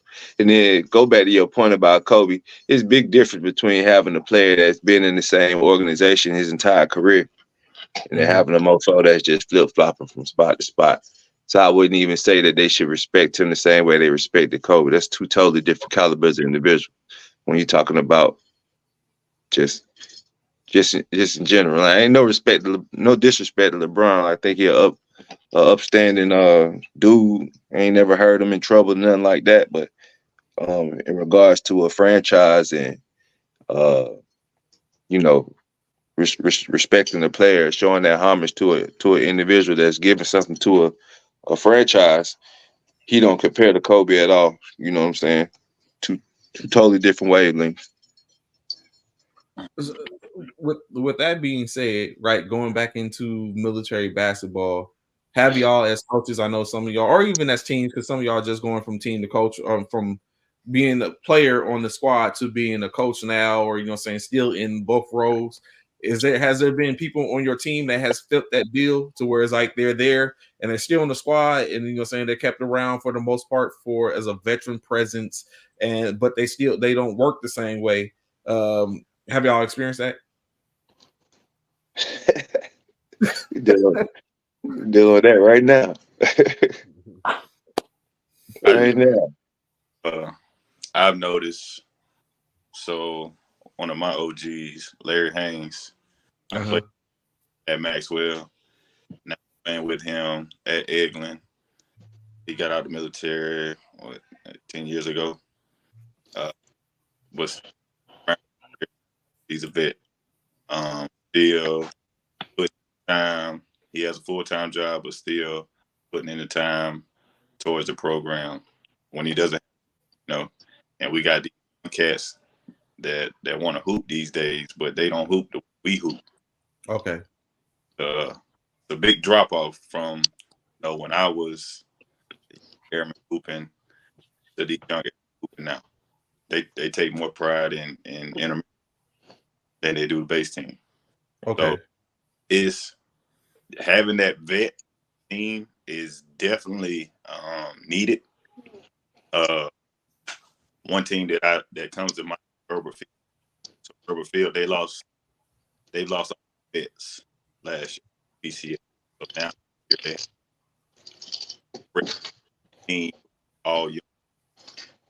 The coach is good, JP, but the players, they don't have the discipline. Not saying that it's not being instilled in them, but they lead the court. And I feel like if they did have that leadership on the court, their record would be a lot better than it is right now. Okay. So, they play hard, they give effort, but like I said, leadership, you have to have that. That is important.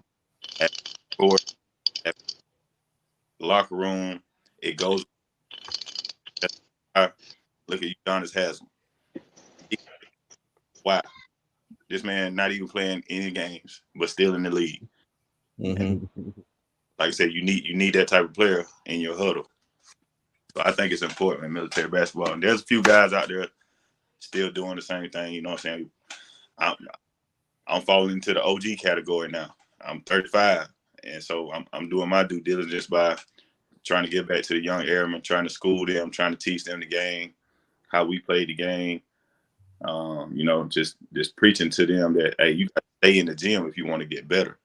Like you're not gonna earn your playing time at practice. You're gonna earn it. So, and just giving the guys the blue, you know, that's definitely important.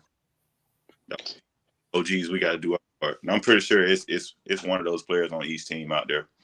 Okay. It is the coach, but some teams are, you know, fortunate to still have that old player out there. If we look at the Armed Forces tournament last year, shit, two of the top players in the tournament was in their 40s. Mm-hmm. Look at Chris Harris. Oh, hey, them guys still out there giving buckets at age. So you find guys like that. What can I do, you know, to transform my game to where I can be at the level that you're at when I get your age? Or how do I get to the level that you were once at, you know?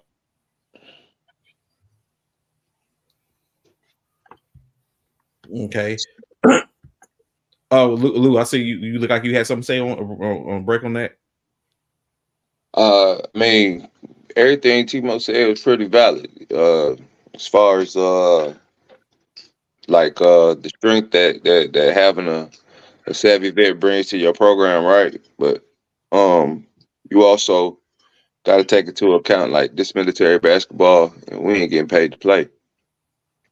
So when you start having people that have been in the program for years on top of years, that's money out their pocket and commitment that these boys engage to, or not boys, but these men engage to a program over a span of years. You know what I'm saying? Especially if you consider them a vet on your roster, it's kind of like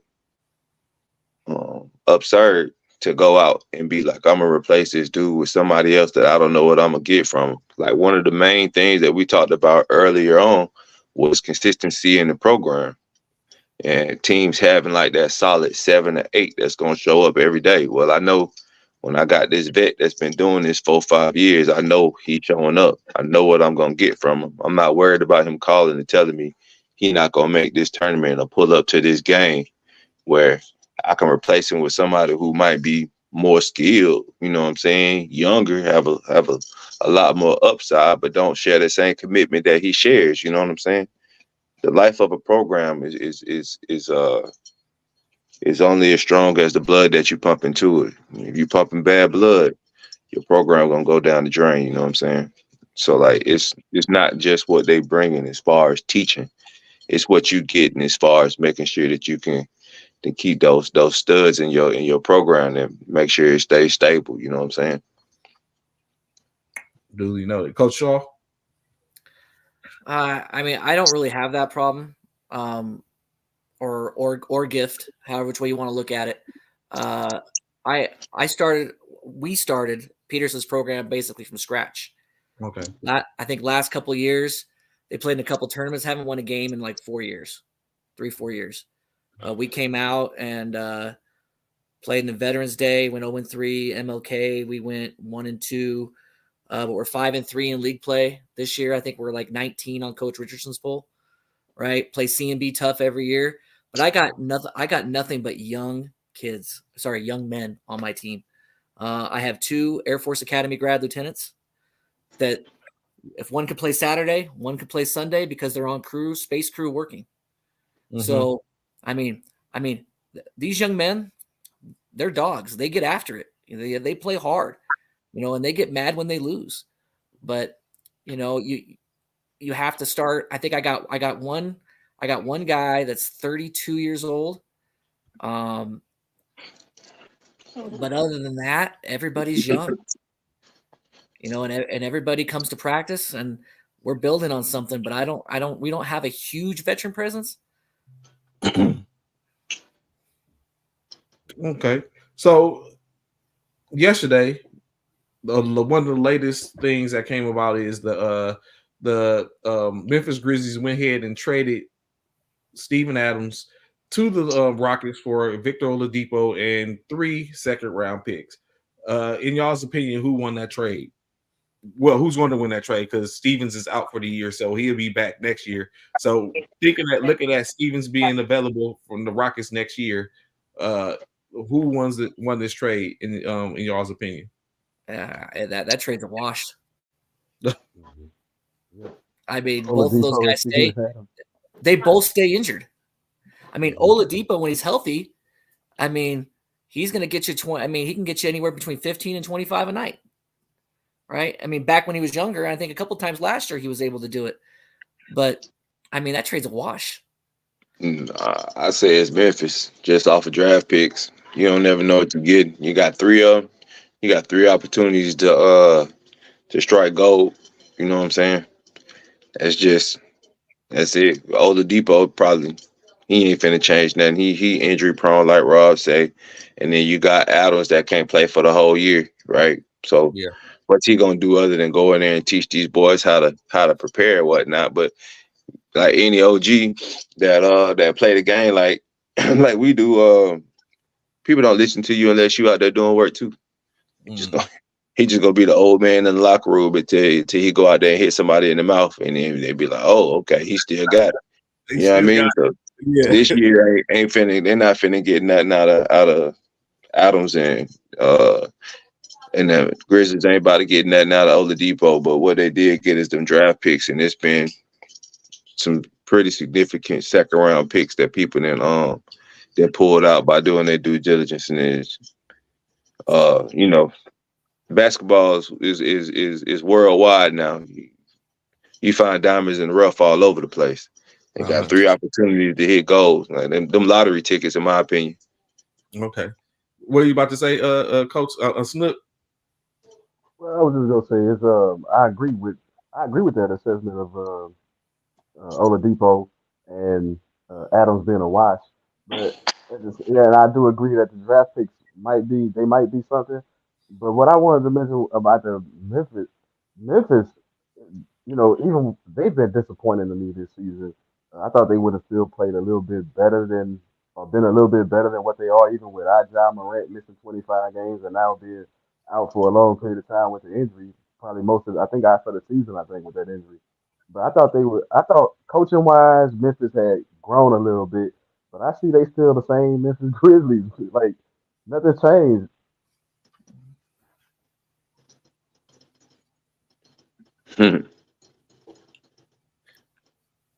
Defensively, to me, you get hurt. Either this is what was weird. So, with that being said, if you guys were able to, from a military basketball standpoint, able to move and trade or whatever case like that, right now for your organization, who would be the top person in which y'all will probably be trying to go after to do a trade? I'm not going to say who y'all would trade. I don't want to cause any any discord on y'all squads because, like I said, this motherfucker to trade me. But if you compete against someone that you felt like was going to be able to make your team, put your team over the hump in a sense. I mean, Langley's number one, so in the case of be the keeper there. But who would y'all be focusing on? What player would you think that's out there that you know of that you will go after? I want my old player back. And he's sitting on the other screen. They ain't know I used to play for you, Rob. I know. Baby Airman Lewis played for me way back in 2007. Oh. 2008 when he first came in. Yeah. Totally different. A lot more knees. But I can't say I will go for nobody else. I like my squad the way my squad is. The build up, the skill set, and more than anything, it's our attitude that makes a difference. I could give a damn about skill. It's the way we gel. Mm-hmm. I feel like everybody on my squad legit rock for each other and love each other type. Almost cut. Love everybody. So it's bigger than a skill set. I'm not trading anybody. We already in jail. I feel like we got external pieces that are on the roster that before I would trade and go get somebody else, I would just go give somebody else a piece. Just go get somebody else a jersey that we already got in reserve status. I don't need nothing. We good. I would almost do it like soccer does it. I would loan out a couple players to get them some more playing time. You know. I mean, I only have 12, 13 spots on my bench, and when I'm trying, like I was going after Riley and CMB Hard this weekend. We had both teams. We were up on both teams this last weekend, and I had guys at the end of my bench that I just couldn't get any minutes for. That come to practice, they've earned it, but we're in a dogfight, and and sometimes as a coach, you're concentrating on winning the game, not worried about getting players minutes, and it's unfortunate. I mean, I volunteer to win games. I don't volunteer to get everybody playing time. That's my So of course he's like, all right, so got it. So Paul Gasol, the correction, I'm sorry, Marc Gasol has earned the right, evidently, to have his number 33 jersey retired in Memphis. If you look at his numbers through the course of the 2008-19, where he remains, he's the franchise all-time leader in minutes played at 25,917, starts of 762, baskets made 4,341, free throws at 2,700, defensive rebounds at 4,624, blocks at 1,300, total rebounds at 5,952. He ranks second in franchise in games played, assists and points with 11,684 points, double doubles, triple doubles, and he's third in steals. Is that all numbers deserving of a jersey retirement for organization? For that organization, yeah, it's Memphis. Like they was Vancouver before that, so they didn't really have much. I mean, I don't even know who's in front of Gasol as far as in those numbers, man. like who's number one? You said he was number two in some of those categories. Who's number one? He's number two in points, games played, assists, offensive rebounds, double doubles, triple doubles, and a third in steals. Is that maybe I mean, his brother, Powell, Zach Randolph. Abdul Rahim. Like Yep, it's three. Yeah, did they retire his number? No, they haven't retired none of those numbers.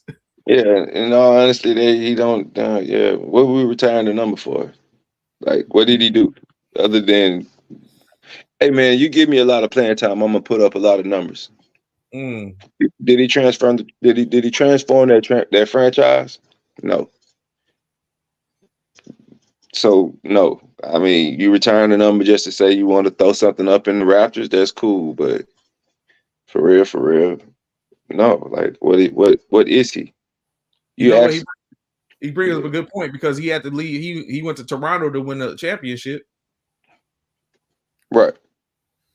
You retire numbers at franchises when that person went to that franchise and changed that franchise. He ain't changed that franchise. He just played at that franchise. He played at a high level, but yeah. So this game is about winning. He didn't win. Mm. So what are your thoughts or views on retiring the jerseys? Where you think what's the parameters or the qualifications for having your jersey retired, in your opinion? I mean, for me, it's about greatness. What did you do for your franchise? Did you put people in the seats? Did you win playoff games? Did you win championships? All-star games, MVPs, awards. For jersey retirement, that stuff matters.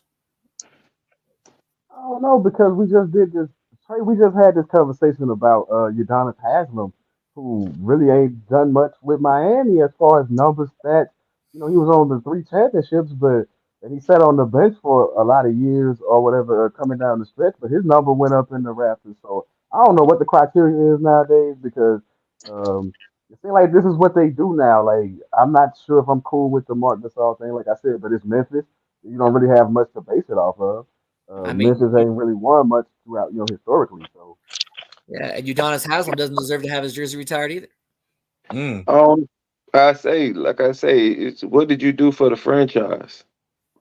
That man played at that single franchise for his entire career. That motherfucker never left Florida.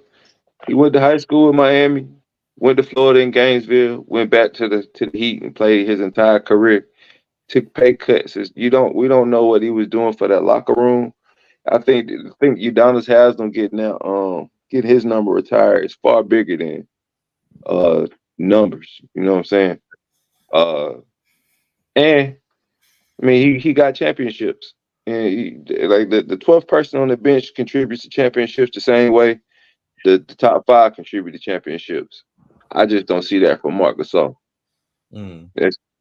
That's my take on it. It's not about numbers or all-stars or any of that stuff. It's about what you do for that specific franchise. Nobody give a damn about number 33 for Memphis. Like, who cares? It is what it is. Nobody probably care about number 40 for Miami. It is what it is, but it means something to that franchise. Mm-hmm. I don't see that from Marc Gasol. He's not from Memphis.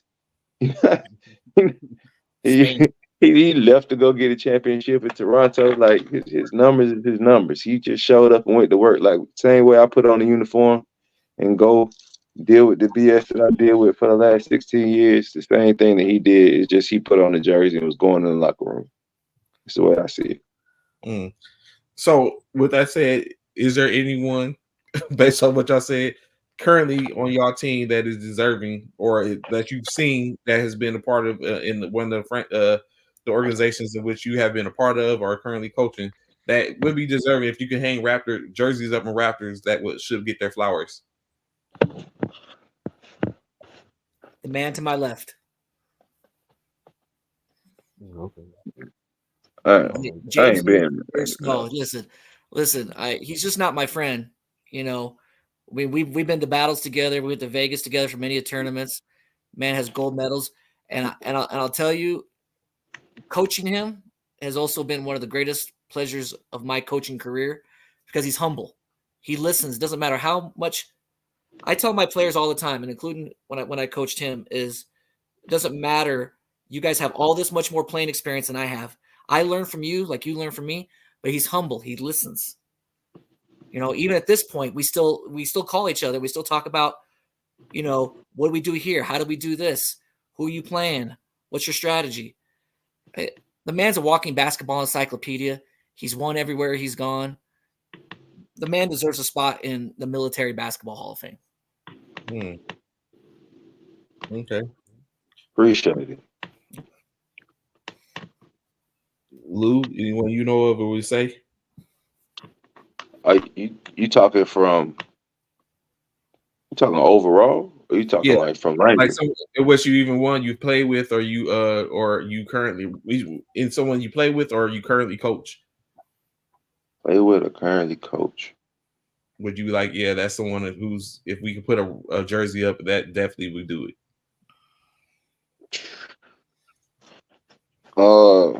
I'm old, man, so y'all probably won't know who I'm talking about. But the dude Jamar Major, man, that dude, he changed my whole outlook on basketball and armed services, all Air Force, completely. And he was similar to what Rob said. He was super humble, easily coachable. This dude showed up to camp his first year in PTs because he thought that's what the uniform of the day had to be like. He didn't understand the process at all. That's somebody who just comes show up with their hard hat and their lunch pail. And he did that the entire time. He played until he got out of the military and went on as a civilian to be great. But I don't think that you'll ever see another individual that is deserving as far as being highly decorated USA multi-gold medal winning all Air Force basketball player, man. That dude was ridiculous, and that's and that's huge because this dude he played with Bernard James, who eventually went out to play with the Dallas Mavericks, and went on to Florida State, and then went to the NBA, and I rank him over him easily. But I mean that just go to show you the caliber of basketball players we got in all services, for real, and then probably a close second to go outside of my branch would be Harris. That dude been a dog since he was playing against my big brother Bama, and he's still doing that now. Like, I don't know how. I thought I was still good to be 40. That dude, that's crazy. But yeah, them the only two people for real over the 16 years I've been in that I would be like deserve to have them accolades as having their stuff retired. And it's hard to say that about Harris because he's still playing right now. But them the only two that I give that two hands down for sure. So before we close out, one of the things in which we talk about, myself and the people's coach, Slick, we have conversations about in reference to a Hall of Fame, like who people are deserving to be in a Hall of Fame and stuff like that overall. What is y'all standpoint of it? Do you think at this point the Hall of Fame in NBA is starting to get watered down? We don't really know who gets in or how they get in. Like, what do you think criteria should be, and if they're being met? I mean, are they putting out these people resumes when they tell them why they're getting selected? Or are they just putting out names? Because that'll cause a lot of. I mean, that'll solve a lot of issues. If I'm able to see what this man did or this woman did over time and why they being selected, it allows you to validate that selection in comparison to just saying this year's selection is such and such. You know what I'm saying? I don't know who be getting elected, and I don't know what they've done. That's how it's people that I've played with. So, are we talking about the NBA or the military basketball? No, NBA, because I had a question for the NBA, which is different, but a little. Well, not I ain't gonna say NBA. I was going to reference it as just military basketball, not necessarily the Military Basketball Association's Hall of Fame. But right now I'm talking about in national basketball, the professional. Yeah, it's watered down. Yeah, because it's a basketball Hall of Fame. It's not a NBA Hall of Fame. Yes, it's Naismith basketball. Yeah. So let's throw out a couple of names. Of course, Snook, if you can assist me with that. One I throw out there, which is my favorite, of course, Robert Horry, Hall of Famer potentially. No, no, man. Like, that's tough. What was that? What was his name? Sean Marion. I was wondering, like I don't even know if he Hall of Fame to me. Sean Marion. Sean Marion deserves it more than Robert Horry. Yeah, Robert Horry hit big shots. That's what he was known for. Robert Horry got 7 championships. I was about to say you got to reward winning, and it's not like he was. I mean, well, how many does Luke Longley have? Does he deserve to get in the Hall of Fame? I mean, that's true. I mean, when we go there, we go with. That's what I was saying. Like Kurt and he contributed, right? I'm just not saying that Luke Longley. Yeah, I mean, but Luke Longley contributed. Robert Horry didn't contribute. No, he did. That's what I'm saying. Luke Longley doesn't deserve to get in. Neither does Robert Horry. But Sean Marion does with 8 championship. I mean, basketball Hall of Fame is subjective to stats, winning, career, high school, college, pro. Sean Marion collectively had a better career, however you want to look at it, than Robert Horry. I mean, if you just look at the championships, obviously the answer is no. But if you look at all-star appearances, numbers, Marion's a better player. That's tough. Green. What about him? Draymond Green is hot garbage. How what is that? They always say he's a future Hall of Famer, though. All you hear is Draymond going into the Hall of Fame one day. Like, ain't no way. No. I mean, that's what I said. That's what I said, but that's all the talk is he's a future Hall of Famer. That's because you listen. He probably will be, but he shouldn't be. They must. Yeah, I got nothing.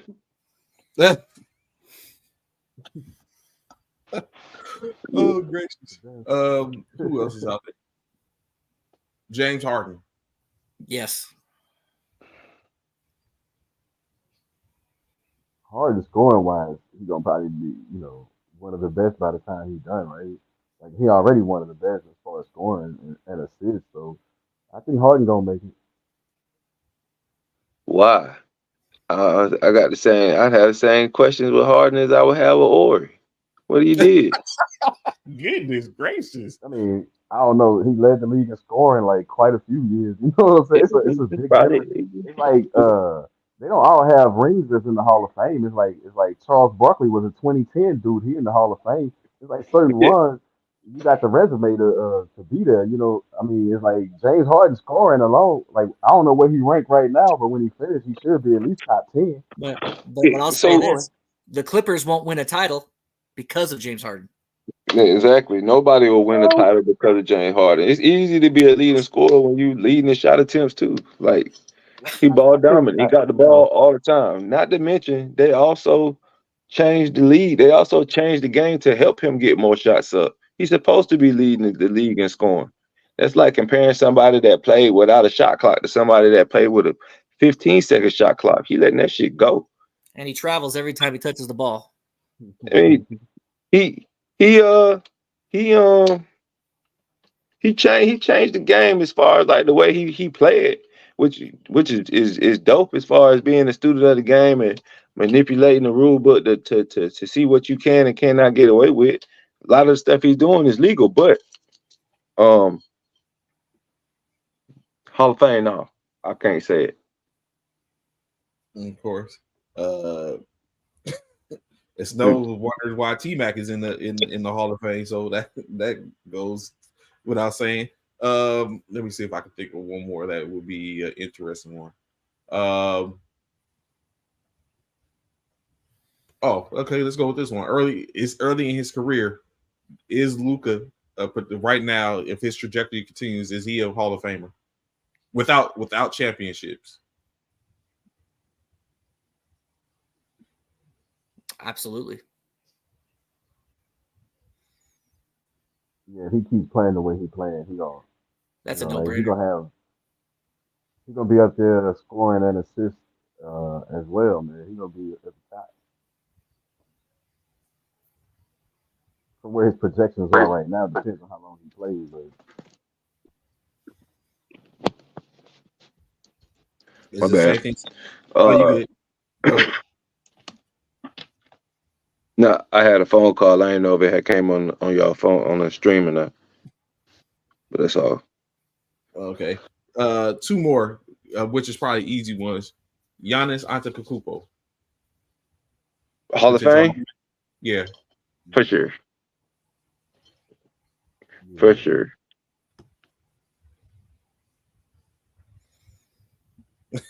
Snow said y'all contradicting yourselves. Luka's basically the white James Harden.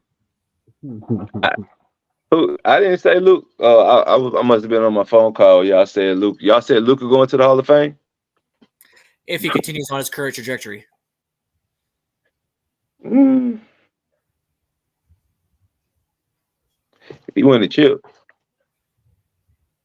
So you think I just say if he win the chip, then you remember what Harden said when he left Philly or wherever he was at? He was like, I am a system. He said he's the system. Yeah. Well, Yeah, he's like, I'm not supposed to fit into the system. I am a system. I think that's been proven with Luka for sure, because as long as he'd been in there, it's been the Luka show. Now the question is if that Luka show is going to be strong enough to transcend the championship. Like if he get a ring, then that's pretty accurate, and that's what would give him the bump over Harden. If he not, then like Snow just said, they're pretty much on the same playing field. One just they on the same playing field. One just a little more light skinned than the other. All right. Last two. One being is Yao a Hall of Famer? Per Coach Cal. Yao Ming? Yeah. No. I mean, if you're talking again, if we're talking about the Naismith Basketball Hall of Fame and not an NBA Hall of Fame, you have to say yes.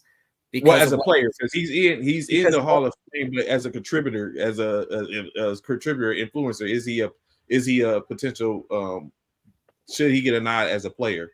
Because of what he's done for the game globally? Yeah, he's in for that. Yes. For sure. But not as a player, no. Okay. He ain't even the best center from his franchise. Right. I mean, there's two others ahead of him. I agree with. Easily.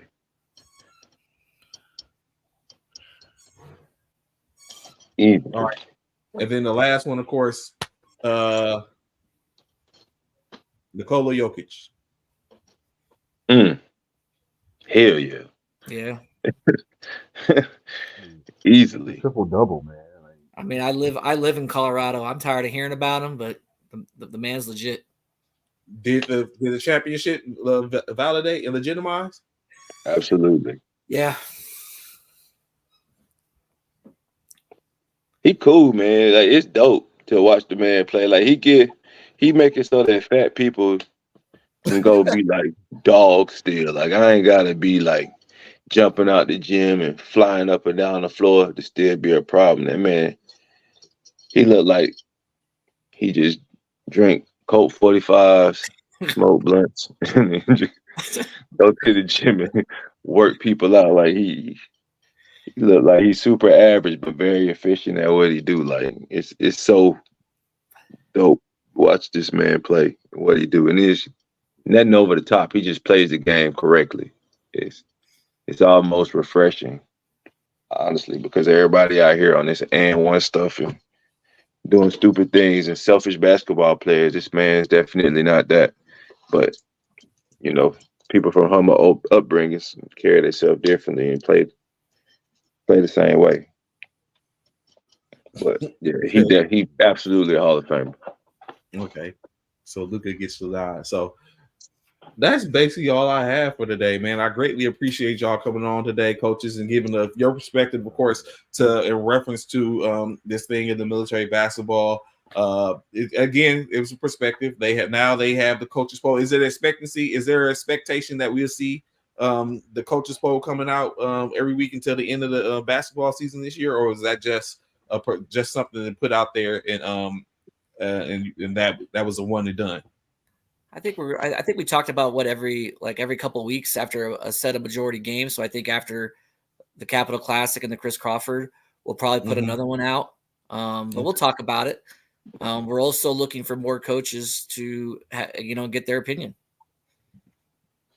So, with that being said, is there a sweet spot of coaches, or do you think too many starts to be problematic and water down the process? Or do y'all have an ideal of what y'all looking for to where y'all going to have a cutoff to where, we're just going to take this amount and we're going to rock with that? Absolutely. With any committee, you got to have it's got to be a cutoff before it's too diluted, and you start dealing with your own personalities. Plus, you got to respect everybody who's in these committees, right? With this group, you want to make sure it's a group that encompasses the entire nation. But when you start racking and stacking everybody's different brackets and whatnot, and you got 50 people, it's going to be impossible to do. So it's obviously got to be a cutoff. Just because I ain't gonna rack and stack them. That's gonna be Coach Rob's job. So, and depending on how much work he want to do, tell you the amount of coaches that we got to bring in. But what you get with having more than 6 coaches, you give an additional validity to the arguments and stuff that we have, and then more eyes on into programs, because you always still got to take into account this eye test too, that we keep referring to, right? Mm-hmm. So yeah, more coaches for sure, but not too many more coaches. And then the coaches got to be for sure unbiased and spread out across the region to give different. They got to bring something to the table, more or less. And then as far as putting them out every week, that's way too much. We got jobs and families. 9 times out of 10, you might see something once a month. Okay. At most once a month, maybe bi-monthly or whatever. And it's like Rob said earlier, it's just to give people their roses, man, because folks out here working hard and putting money into programs out their own pockets and shit like that to not be seen and not have anything said to them. Plus, maybe this will help people stop calling me and asking me what Mike doing, because wait till next month, bro. We'll see what's going on. Of course, with that being said, I'm very sure the next rendition. Oh no, it already dropped for this week, so we should be seeing another one for the NMBT coming out soon. So of course, be ready for that. Additionally, like I said, as I was saying, greatly appreciate coaches coming on. Of course, Timo as well, and everyone that was in the comments, tapping in and speaking to it. You always know it's always a pleasure having anyone on. To talk, to have a conversation, real talk conversation. We may clown and joke around and stuff, but in state, it's all positivity. It's nothing to trying to drag somebody or discredit someone or anything like that. If it was, then it would be out there, but that's not what we're all about. Of course, additionally, the Pro Bowl went on this week, so not really too much of a reference to NFL, but next week, we all know what's going down. It's going to be the full, all the Super Bowl media days and everything like that. So, the topics is going to be based upon that. Of course, by this time next week, we'll be coming out with who is going to be the prospective Super Bowl 58 champion. I'm going to completely remove any bias, and I'm going to take a clear-cut look at what the competition is. And I would say, and I'm going to simply say, if it's not the 49ers, it's not the 49ers. It is what it is. But I'm going to do a clear-cut, unbiased look at both teams and give my honest to God, unbiased opinion in who I believe the Super Bowl 58 champion will be. Of course, it's going to be plenty of stuff going on prior to that in the weekdays coming up to that Sunday. So we'll definitely be chopping in, talk about that. Y'all know we'll find us here next Monday with that starting to lead off to that and going on from there. So before we get out of here, gentlemen, y'all have any final words, final thoughts or anything? Thanks for having us on. Thank you for letting us share what we worked hard on, and we appreciate the platform. Yes, sir. Absolutely. Appreciate you as always. Great, appreciate. Coach, so you got a book out, don't you, fam? Oh yeah. Check out that book, Moments of Intimacy, on the Amazon platform. I only did paperback only this time around with Amazon, but there's Moments of Intimacy. My Chicago Love is actually the full title. I'm trying my hand at adult fiction. You can find that on Amazon. So of course we always give a platform for all those and everyone. Check out what tournaments are this week. Is this weekend? The Crawford and the Capitol, correct? The Capitol is in 2 weeks. 2 weeks. I Okay, don't know when the Crawford is. I think the Crawford is this week. I thought it was the same looking at weekend. Yeah, so you're correct. They're both for the same weekend. So it was just one on the east, one on the west. So be sure, of course, it's going to be tapped in, checking those out. Y'all be playing in them, contributing them. So are y'all playing in either one, Coach Rob? No, we've been traveling a lot recently, so I'm kind of like I got NBA games at the end of February, and then I got more NBA games in March. And then we got conferences in April, and I'm hoping to qualify for nationals at the end of April. So, and then NBA finals in May, God willing, right? So we have a full slate of games. I'm trying to keep the guys focused. So I'm staying out of these 2 tournaments, but good luck to everybody that's in it. Okay. So of course, from here, always First Formation crew and all, y'all get ready, enjoy y'all weekend. Y'all know where to find us. Look back next week, and it begins that conversation. Like I said, unbiased going forth. But right now, because it hasn't started, you already know on mine's bang bang Niner game. For me, y'all get ready, enjoy y'all weekend. Greatly appreciate everyone that tuned in, and it's a wrap. Holla at y'all. Take care.